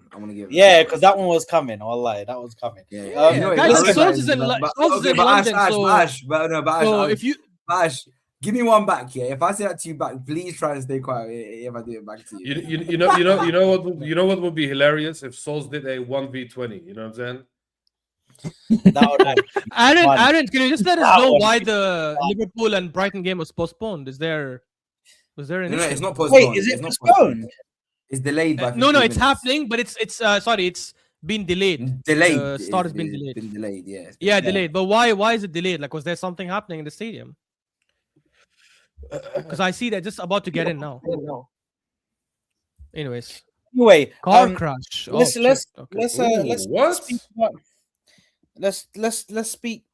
about the cup final, because that is the final topic of the day, people. We've done all the predictions. Actually, Ash, before we speak about it, just want to quickly show the predictions. And then we'll go to the final, and then we'll wrap it up. But the final, big. Everyone blanked last time. But the thing is, sad, we did it last time, I think, when you were... We did it last time when you were not here. And nothing's changed yesterday because everyone got a 0. Let me just share it quick. Everyone got a 0. Everyone predicted... I predicted a Bournemouth win. The others all predicted a United win. And obviously, we all... I got the Wolves one wrong. Oh yeah, the Wolves is there. This is the guys. By the way, do you want to do predict City Crystal Palace now as well, or do we just leave it for when the game is actually gonna happen? Did Wolves play us? When was this, bro? Yeah, this was the game that we played, that we drew. It was supposed to be today, but because we're playing the League Cup final, it got delayed. It got preponed. Oh, okay. Big up T for bugging. T was like, "What? Did I miss a game?" Yeah, didn't we play this guy's ages ago, bro? He was about to crash out again. It's like, we drew to Wolves? What's going on? You piece of hits! Crash it out, bro. Just get mad. You know that meme where it says 1 eternity later? That's bro. That's big up team, bro. Let's so I guess we'll do Palace City then later when the game is. Because we'll forget, bro. Wallahi. Bro, we won't forget. You know why? Because what if there are injuries and stuff by then? That'll affect our prediction. 3-1 Man City, Ashraf. 3-1 Man City. There you are. Hey, it's locked in. No change. Yeah, it's locked in. I don't care. I don't care. They will win. Okay, fine. Wow. 2-0. I'll predict based just before the game. Yeah. Wait, Sami, you're locking in as well? Okay, fine. Yeah. Sami's locking in too. Guys, just give your prediction. Why are you guys such... No. Bruh, if they play that game and they're in such low confidence and they have a bunch of injuries, I might not predict a City win. Depends. Big up Yasser. Yeah, this guy, man, bro. Edinburgh gets it. I'm in relegation places. I ain't got chances to take risks. Bro, bro. your Let me- To be fair, Sad, relegation. I think you're spot- safe. I think Nah, you're bro, I don't safe. care, bro. Sammy's helping you, bro. Sammy's Sammy's so bad at predictions. It is mad. It is I mad, don't Sammy, care, bro. Come bro. on. It's been a. It's He's been Even though you can check 20 the correct correct scores. outcomes, the correct outcomes I have higher than You're than better than that, yeah. But your correct Yeah. scores is so bad, bro. Correct scores unfortunately. is Yeah. so low and crazy. mind games. Yeah, Ah, bro. that- Rub it Anyway, in his face, um, bro. You're so trash, Sammy, bro. You know that? I'm just kidding. Just kidding. Let's let's start off with the thing. Then remove this now, and let's speak about the let's cup speak about. final. By the way, big up to Yasser, big up Bobrovsky, big up man. Eid Mubarak, my boy. Eid Mubarak. Daylight Koora. Eid Mubarak, Broski. Yeah, daylight Koora pod. It's mind games. Excuse me. Let's speak about the cup final. Cup final tomorrow, people. We're going to Wembley. Yeah, we're going to Wembley, man. We're going to Wembley. how about Going to that? Wembley. Now you're gonna believe us. Now you're gonna believe us. Yeah, man. We're the famous Arsenal when we got Wembley. Wembley. All right, listen, don't give me gas, bro. By the way, people, me and Souls will be outside tomorrow. I don't care. He hasn't even confirmed to me, but I'm confirming it now. So he's forced into it now. Yeah. Me and Souls will be outside tomorrow, watching the game, doing a Mazzolini. Do you know what I mean? Rolling through London. I mean, it's gonna be Couldn't a find a ticket. Well, firstly, the tickets are all of the tickets are £500 and up, or £400. Yeah, it'd be expensive, bro, for sure. It's mad expensive, bro. And the tickets Guys. that were on sale, like the official tickets, they were only for season ticket holders. Only for Guys, season- I have two very interesting stats. One positive and one negative. Which one do you want me to start with? veggies. Give us the veggies, man. Come on, man. Yeah, that means the negative, Ashraf. Yeah, give so- us the veggies. The negative one is Kepa. The last 6 times Kepa played in Wembley, he's lost every single one of them. Ah! And he is- But Pep did not. I mean, sorry, Pep confirmed that he will play Trafford, but Arteta did not confirm that he will play Kepa. Yeah, He said but he will see. we all know he's starting Kepa. Let's not do that. Especially Nah, since man, Pep I don't confirmed- think by he the way, will. You know I don't why know. Pep No, confirmed Ashraf, Trafford? you don't I know the guarantee manager, Pep bro. confirmed Trafford, so Arteta confirms Kepa as well. No, but But But yeah, he's I don't still think not you will Ashraf. actually. No, I don't think you will. No, I but think you Ashraf, start right. I don't. guarantee- yeah. he will, bro. Arteta is the sympathy guy. He's gonna feel like, oh, Exactly. you got us to the final. You deserve to play. Screw the final. that team. Deserve to play. No. Sammy, Sammy, I agree. no, I would guys, say the same. I would say Exactly. screw that.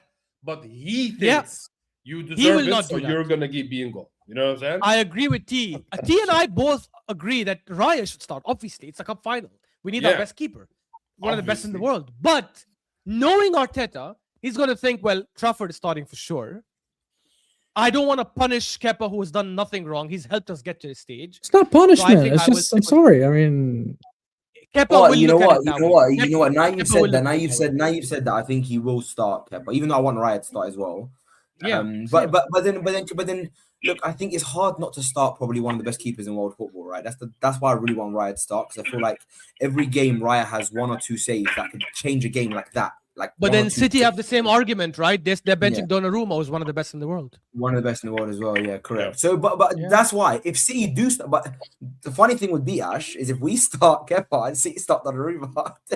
yeah, I think Pep is pulling a Imagine, bro, prank here, imagine. man. Imagine that. Bro. Wait, do you guys? Wallahi. wait. Do you guys want?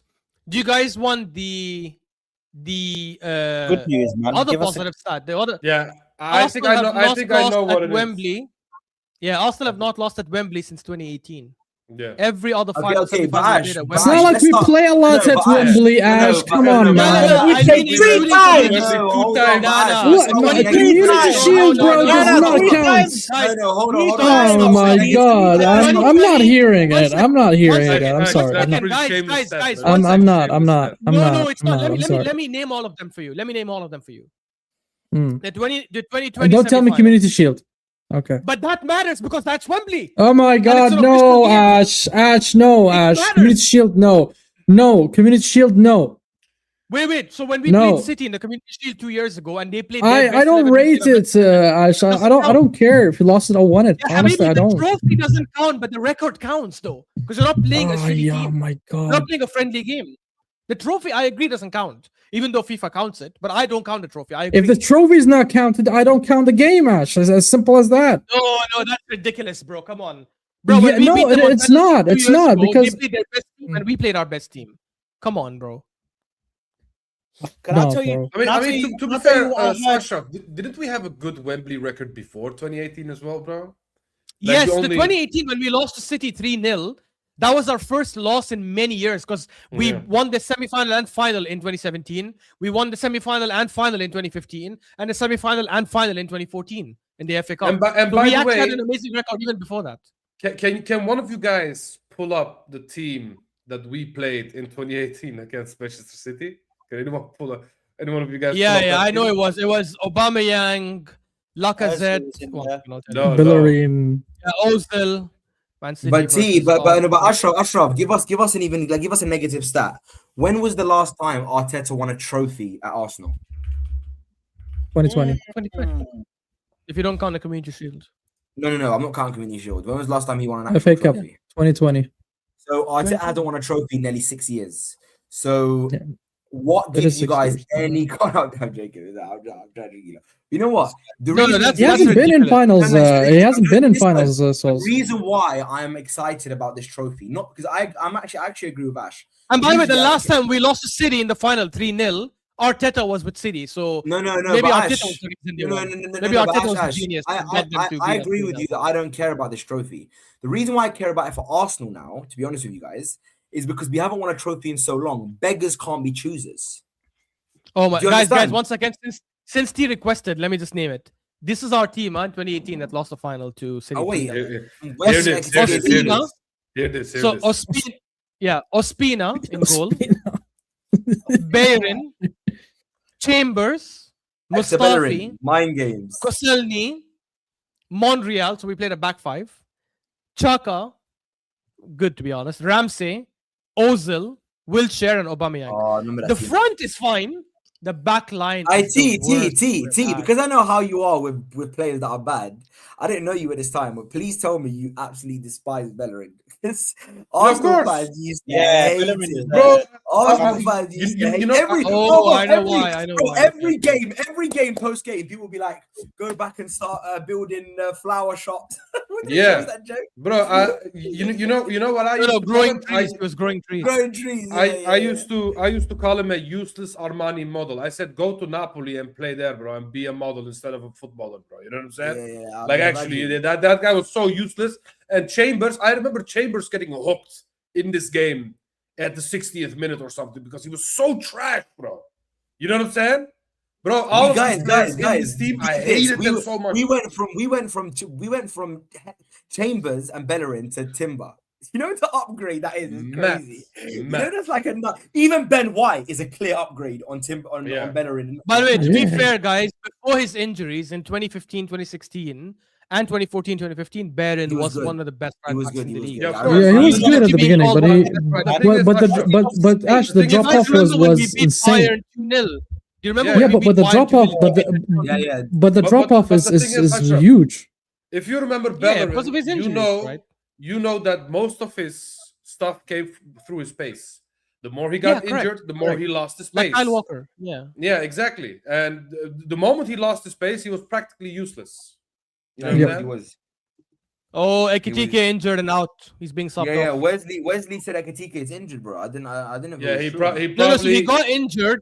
He came off and he came back again trying to play, and now he's got up. He's got injured again. He said, "Guys, I can't continue." bro, Ekitike I walk probably off got the- injured guys, by guys, doing that cringy Guys, ass he's celebration. crying. I think it's serious. Oh, He's my actually God. crying. I think it's But Ash, why do you look happy? I don't. By the way, you know why I'm not happy? First of all, I'm not happy for two reasons. Touching straws. I'm not happy for two reasons. One is he doesn't compete with us. Second of all, I know why he's crying because he might miss out on the World Cup. No, yeah. Oh. Inshallah. Is that Big up serious? Ekitike. Is Pick up that ATK, serious? Yeah, my Muslim that is sad if brother, that's my the case. Muslim brother. Inshallah, he's fit and able. By think the it's- way, by the way, I want it's- Liverpool to win. I need them to finish above United, bro. You know what I'm saying? Same year, wallah, same year. Yeah, He's but I want to listen, say, I but, don't but know what within, injury within on like, the cup, yeah, on go the on Sorry, go ahead. Yeah, go ahead, Saad. on the cup final. Listen, I was having this conversation backstage before we started the show with Sami, and I think you've got two schools of thought right now within the fan base. You've got the ultra negative who say we're going to get slapped up. We've got no mentality. These players have never been in a final, so they're going to lose it to City. Brain dead stuff. And then you've got the other side, which is ultra positive, which says we're going to slap up City. It's going to be easiest final we've ever had. This and this and that. Also, brain dead at the same time. correct. I agree with that. I'm in the middle, man. I think it's going to be a very cagey affair. I think it's going to be a tight game. My prediction right now, because I'm going to put my prediction out. I am going to say 2-1 to Arsenal. Mad. I think it's gonna go. Arsenal get the first goal, then City equalize, and then it's gonna be like a 80th minute goal for Arsenal, to win the game, and then we win it in normal time. But I do Martinelli winner. Nah, that would be too perfect. Erdegaard. But We're gonna lose. listen, Erdegaard winner, and then Erdegaard lifts the trophy. I'll be like, what? But to add your point, I actually genuinely do really want to win this. It's not even about the league. It's not even about the league for me. Yeah, all of us. It's not even about like I want to win it, not because of the trophy, but because of who we're facing to win the trophy. Like because we have to beat Man City, it's like we're coming up against the people that we're coming up against potentially obviously in the league as well. And it's like just a quick one, Souls. Do you know it's been 66 years since the last time in the League Cup the finalists are the first and the second in the league? Oh my god! Wow, that's mad. Wow, so that's even more of a big deal for the game. I think we have to go all guns blazing. Right, as I said, I would start Raya, but I don't know. Arteta, I just want to start Kepa. I start Kepa, but if Kepa makes a mistake, it's all on Arteta now because ultimately, Kepa is a bit of a bozo sometimes. He's been kind of good in the Carabao Cup so far, but I think we win this trophy. Number one, it lifts everyone's spirits, and the reason why is because even in the summer, I know obviously you guys here are quite logical, so you guys know what you want Arsenal and Arteta to win, the big trophies, but a lot of fans that I was listening to were like, we haven't won nothing. We haven't even won the smaller trophy. So winning this and then hopefully supplementing it with a league, right, will be like, in my opinion, winning a Carabao Cup and a league for me is a much better season than just winning the league, right? So it's like us winning a double, for me will be incredible. So this is now two trophies is better than one. Yeah, I knew you were going there. Mind games. Listen, we need to go all guns blazing. I'm proper nervous because you can't underestimate City in Carabao Cup finals. You can't underestimate City in any game, to be honest. Don't let the Real Madrid game fool you because it's going to be a different game, right? We haven't got the attack Real Madrid have got, right? So we need to really be stable at the back. I don't know what tactics. Like, what tactics would you guys play against Man City, knowing how they play this season post Semenyo and Gay? How would you guys set up, like in terms of tactically?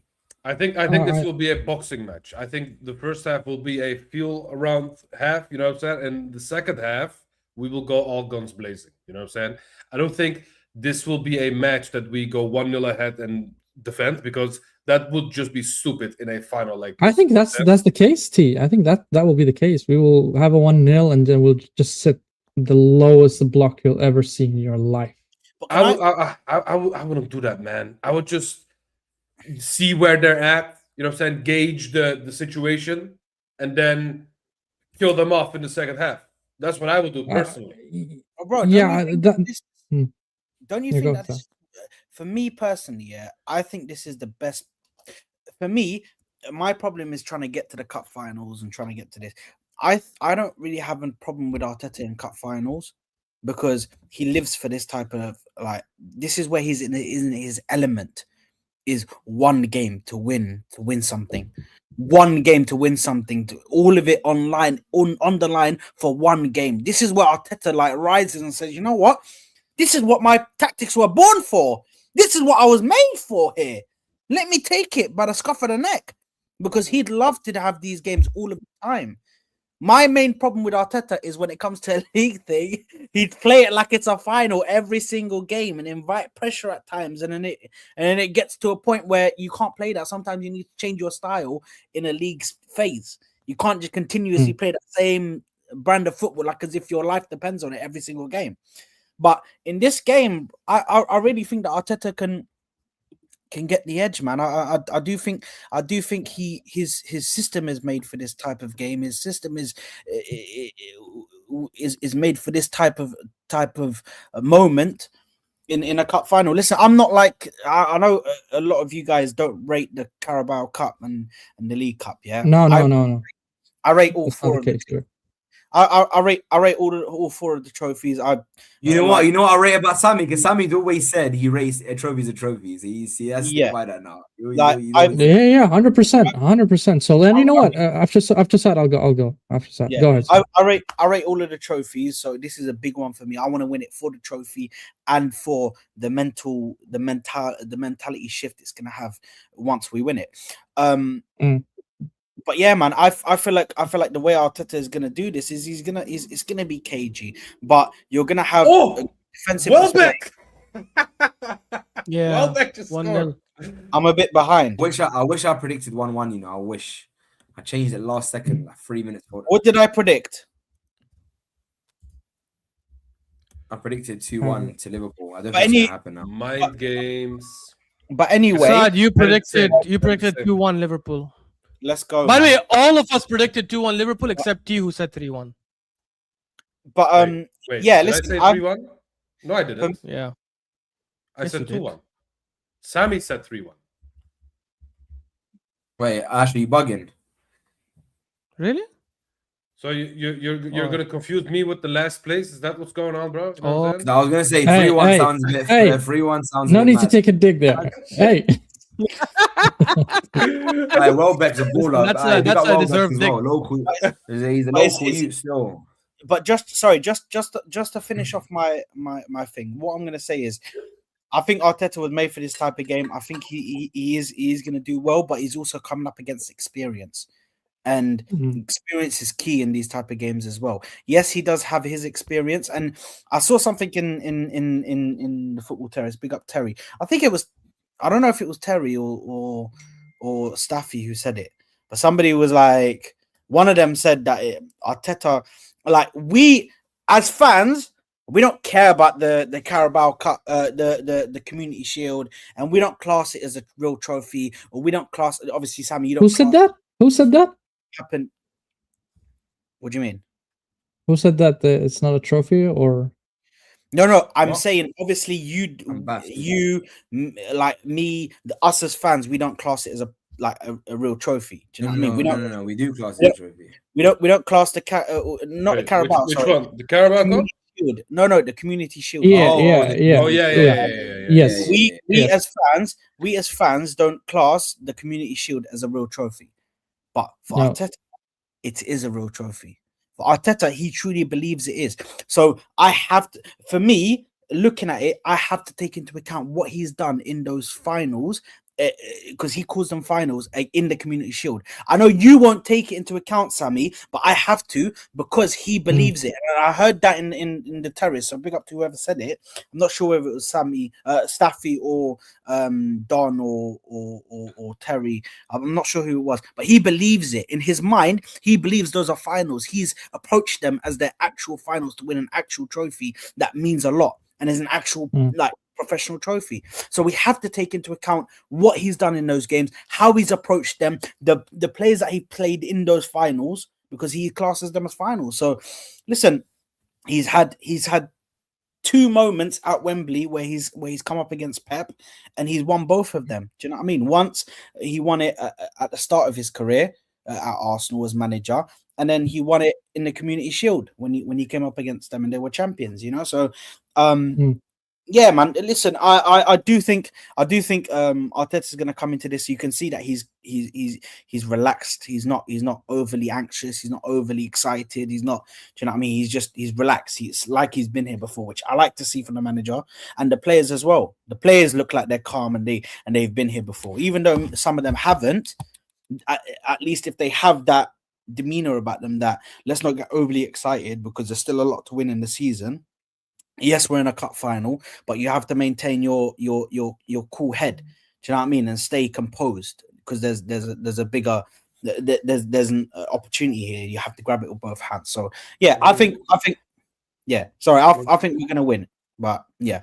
No, I said we need to be happy that it's the Carabao Cup and not anything else, because this is literally the lowest trophy that we possibly could win in this specific league. So if you lose it, it's not that deep, but if you win it, it's a morale booster for the other trophies. 100%. And Sami, well, yeah, I agree.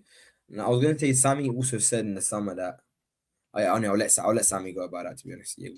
Yeah, look, about the Carabao Cup and how people are rating the Carabao Cup, I think this is due to Arsene Wenger. I mean, how he approached the Carabao Cup. I mean, he used to play the youngsters, if you guys remember, the Walcotts when they came out and all these young kids. And that's why, a lot of Arsenal fans, I understand how and why they don't rate this cup, because Arsene Wenger never actually rated the cup, and that's why he never actually won it. So, and a lot of our fan base don't rate it because of that, which I disagree, by the way, in Wenger's approach. But it is what it is. He had to work with his limited resources, and he didn't have the squad to compete in all four fronts. That's understandable, but still. About the game, I think Saad, you're quite right. I think he's going to approach it very structured, very conservative, and I don't see us scoring a lot. I don't see a game where it's going to be a lot of goals. I think it's going to be a 1-0 type of game. I think it's going to be either a moment of brilliance from, I don't know, maybe Eze or a set piece, and then we're just going to set a low block and we're going to park the bus until the end of the game, because we do have the defensive structure and rigidity and solidity in the back to hold City. And I think that's how he's going to approach it, because as you said, he's been in these type of games. I don't consider them as trophies, but still, you can consider them as approach as a final if you want to consider that. That's fine. And in all games that he did, he approached it very structured, and I like that. And I think maybe it was Ash, or I can't recall who, that said, and it was a mad take at that time. He said we are more suited for the UCL than the league. I'm not sure if it was Ash or whoever said it, which I agree to a certain degree, because of the way Arteta sets up his team.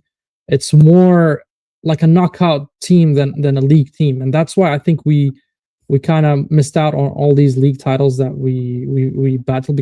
But however, because of the 3 years that we've been challenging and all that stuff, I think it built that kind of experience in the players, and they are battle scarred, and they are now really into it to say, yes, we have to win this, and they're not kids anymore. They're not early project players and all that stuff. They are here to win. They are here for the long run. And I think, you know what, we're going to win it. But I don't think it's going to be like 3-0 or something like that. I think it's going to be a 1-0, off-key brilliance moment from Eze or Qrts, or I see a more set piece, to be honest, than anything else, because I think City are awful when it comes to set pieces, defensively and offensively.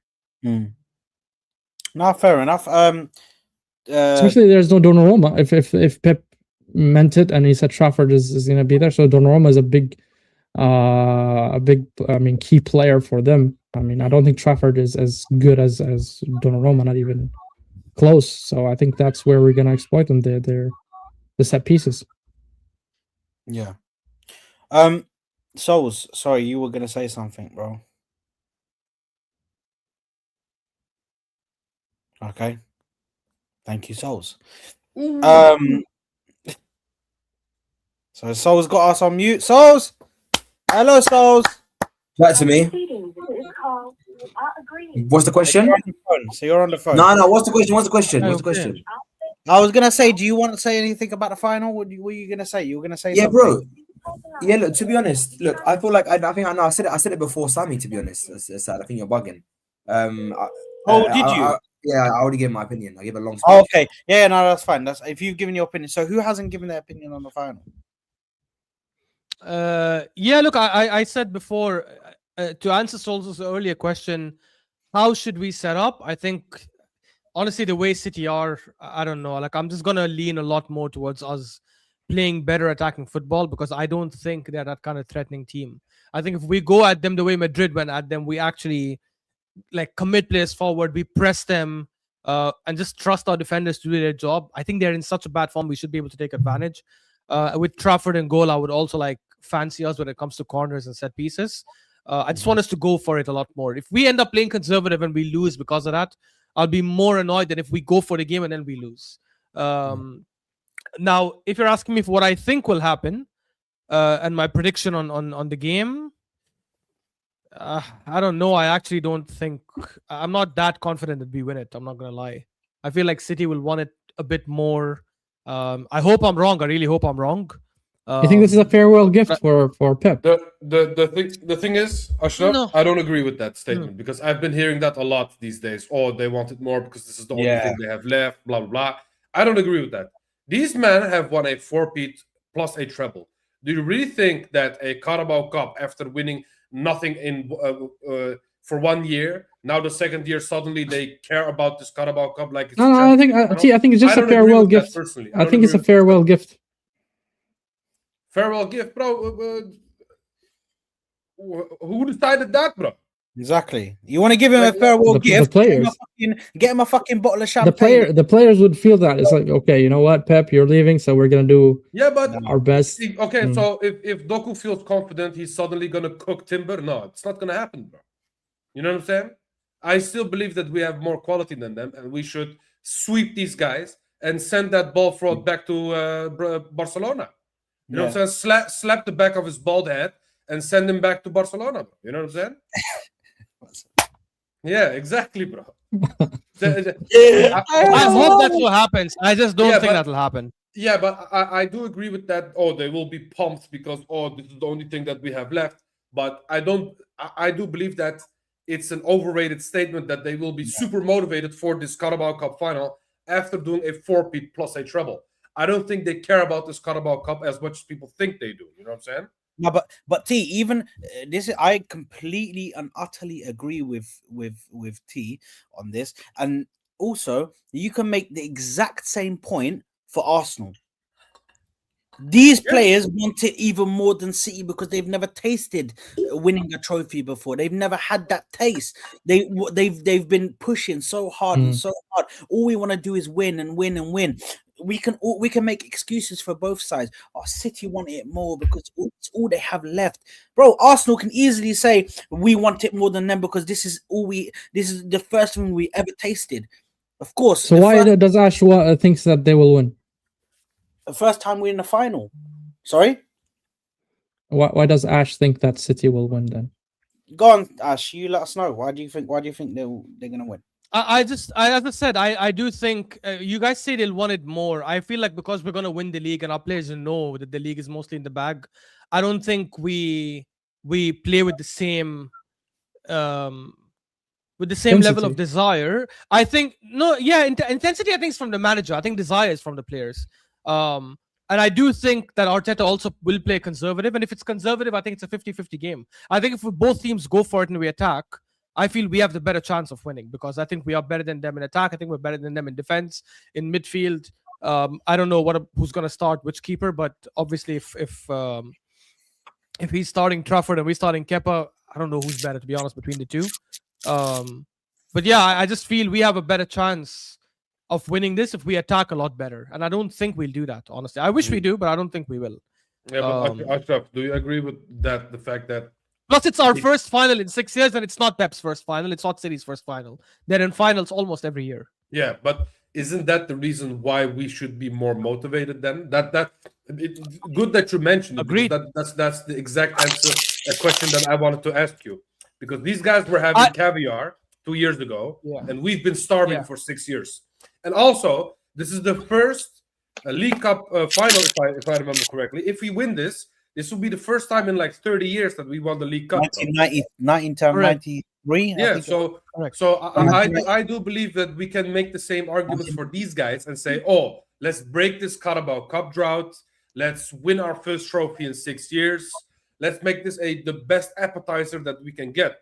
We can use the same motivational factors for our players, because don't forget, bro, City were eating at Noble and eating caviar 2 years ago. You know what I'm saying? And we've been starving for 6 years. So I do believe that our players will be motivated for this final, bro. I do believe that our players want to win this final a lot, in fact. You know what I'm saying?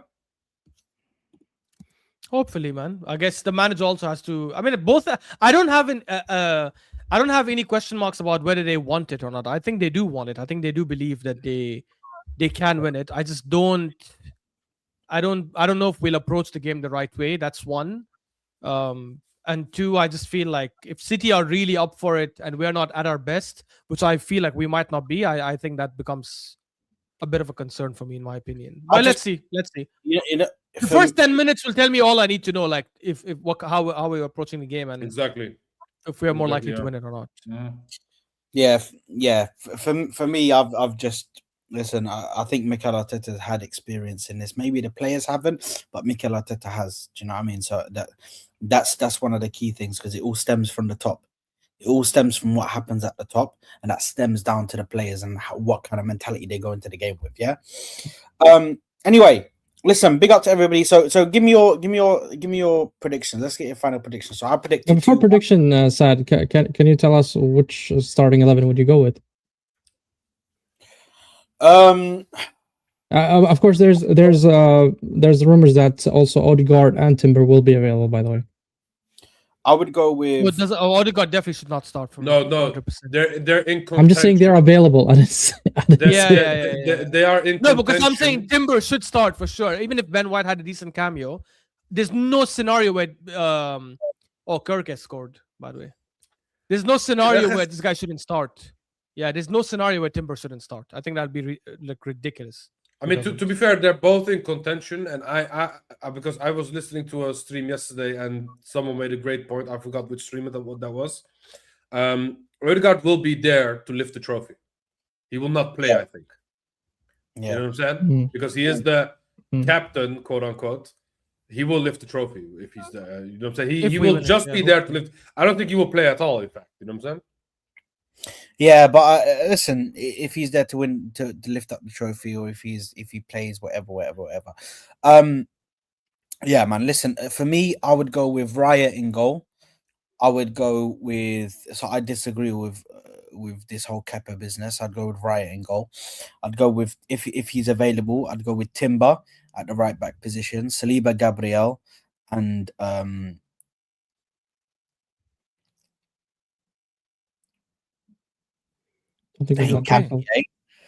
No, I'm thinking, relax, because the left back is a big position, bro. Whether you go with Calafiori and you play them more attacking, or whether you go with Hincapié and get a bit of both. Do you know what I mean? So I'm going to go with Hincapié for the left back position.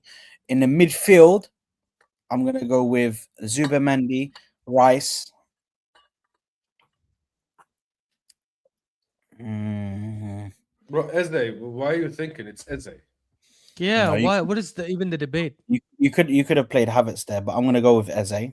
You're crazy, bro. I'm gonna go with Eze, and then front three. I'm gonna go with Trossard on the left. I'm gonna go with Saka on the right, and I'm gonna go with Qrts down the middle. I think we're all in agreement. I don't know. By the way, guys, how good was Qrts last game while not scoring a goal? Can we talk about that? No, yeah, we don't have to speak about it, but just it was good. Acknowledge it. You know what I'm saying? Because this Ashraf guy, and especially the Souls guy, wow, jump on him if he makes one or two mistakes, but if he has a good game, they're like quiet and don't say anything about him. You know what I'm saying? Why for that, by the way? Are you referring to the Leverkusen game or the Everton game? Which one? Last game. I think that was Leverkusen. Leverkusen. Yeah. Okay. Because he didn't score, but he did everything else great, in my opinion. Yes, he had like one mistake in between, But overall, I do believe that he had a great game, and it almost feels like he's adapting to the team, adapting to the system, adapting to Arteta's wishes, and that's only going to bring positive things for this team going forward, even next year, for example. You know what I'm saying? So, yeah, I I hope and pray that Gyökeres did end up taking like a bit of a period to get used to the league, and now we can see the Gyökeres that is consistent and gives us very, very good performances. If he scores in this League Cup final as well, that's going to be monumental towards his development, and well, not development, but towards his confidence and what he's given the team this season, especially. And yeah, man, I think he was good against Bayer Leverkusen, and I think that the team overall had a good performance as well, which stems from him also giving them the confidence as well. Not Saka. Actually, I don't think Saka was that bad, to be honest. But I don't think Saka was good. Yeah, I agree with T. I don't think he was that bad, but it wasn't his best performance. No, we didn't say no. Don't hide behind buzzwords. You said that bad. I didn't hide behind bad buzzwords. I thought it was an average performance. So that's bad. Average performance for Saka is bad. It's not okay to have an average performance. What do you want about? Yeah, but it's an average performance. It's not a bad performance. It's not terrible. So that's what it is. So shut up, man. Shut up. Anyway, sounds like eat your abezi or jej or whatever you were eating, bro. Yeah. Do you think, guys, Madueke has been in form in the recent games compared to Saka? Yeah, get out of here, man. Eat your kulfi, Ashraf. Yeah, exactly. Eat your Saudi fried chicken, man. Have some respect. What is it called? What's it called again? Al-Bake. Al-Bake. Damn. Bro, that is the most golf thing ever. They add L in front of it, bro. I swear. Everything is L. That means the, basically. Yeah. The bake. Yeah, well, if you literally translate, it should be that. Yeah. But yeah, go on. So, is all of our starting 11s the same? Everybody agrees with me, yeah? The starting 11, or would you guys change? I would throw a blunder right there, and I think Saka lately has not been really good for Arsenal. Honestly speaking, like the last, I would say, 10 games, barring the Brighton where he scored. Even that goal was fluky in my opinion, but still, it was a goal. You know what? I think Madueke has been decent lately. I don't know what you guys think, but I genuinely think Madueke. All I'm saying is you are crazy and you lost your mind if you think Arteta will not start Saka in a final. No. Regardless of what Arteta will do. No. Forget about what Arteta will do. Probably Arteta will do something crazy yesterday. Every time I think of something, Arteta just keeps on surprising me. This guy keeps on surprising me, man. When I think that I've seen it all from Arteta, no, he just comes up with something mad, just for the sake of it. But I'm generally saying that looking at Madueke lately, he's been really, really, really good, really good. I do like him lately. I think he's been influential. He's adding a little bit of output to him as well in terms of assists, goals as well. I know it's not as prime Saka. Nobody's saying he's better than Saka, but I'm just saying in terms of form, I do see Madueke having a very good run lately. That's all I'm saying. I mean, there could be a truth in that, obviously, because it's mostly about form. And yes, Madueke has been in better form than Saka, but at the end of the day, Saka is the vice captain. He is the current main captain because Ødegaard has been out for ages. He will start 1,000,000%. Even though he has one leg and one arm, he will still play this game. You know what I'm saying? So that argument that you made, we as panelists, we as fans can agree. And if we think logically, then you can say, oh yeah, maybe we could start Madueke in this game. But at the end of the day, if you look at the situation that we're in, when it comes to the manager, when it comes to this being our first final in 6 years, obviously one of the main catalysts that's been here in the last 6-7 years, you know what I'm saying, is going to start in this game, which is Saka.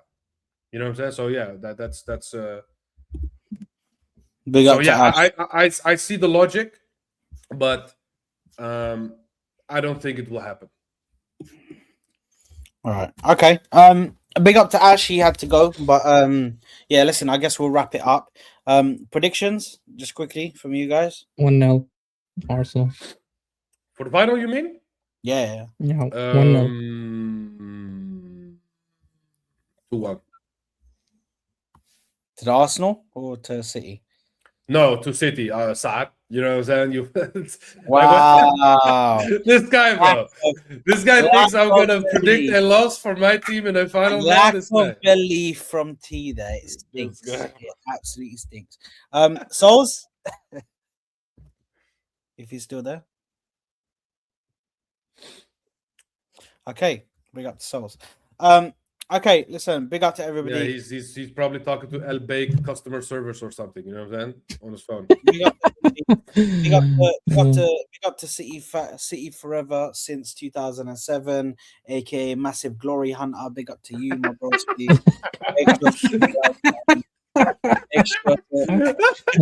Make sure AKA new school fan.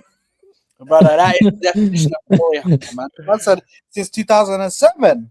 Wow. That's the time where Sheikh bought the club, basically. Yeah, my man literally came with the Saudis, bro, and said, "Hold on, I've also Emiratis, man. Not here, man. Saudis. Let me buy myself a Man City shirt and put that on now, bro." Do you know what I mean? Big up to you, bro.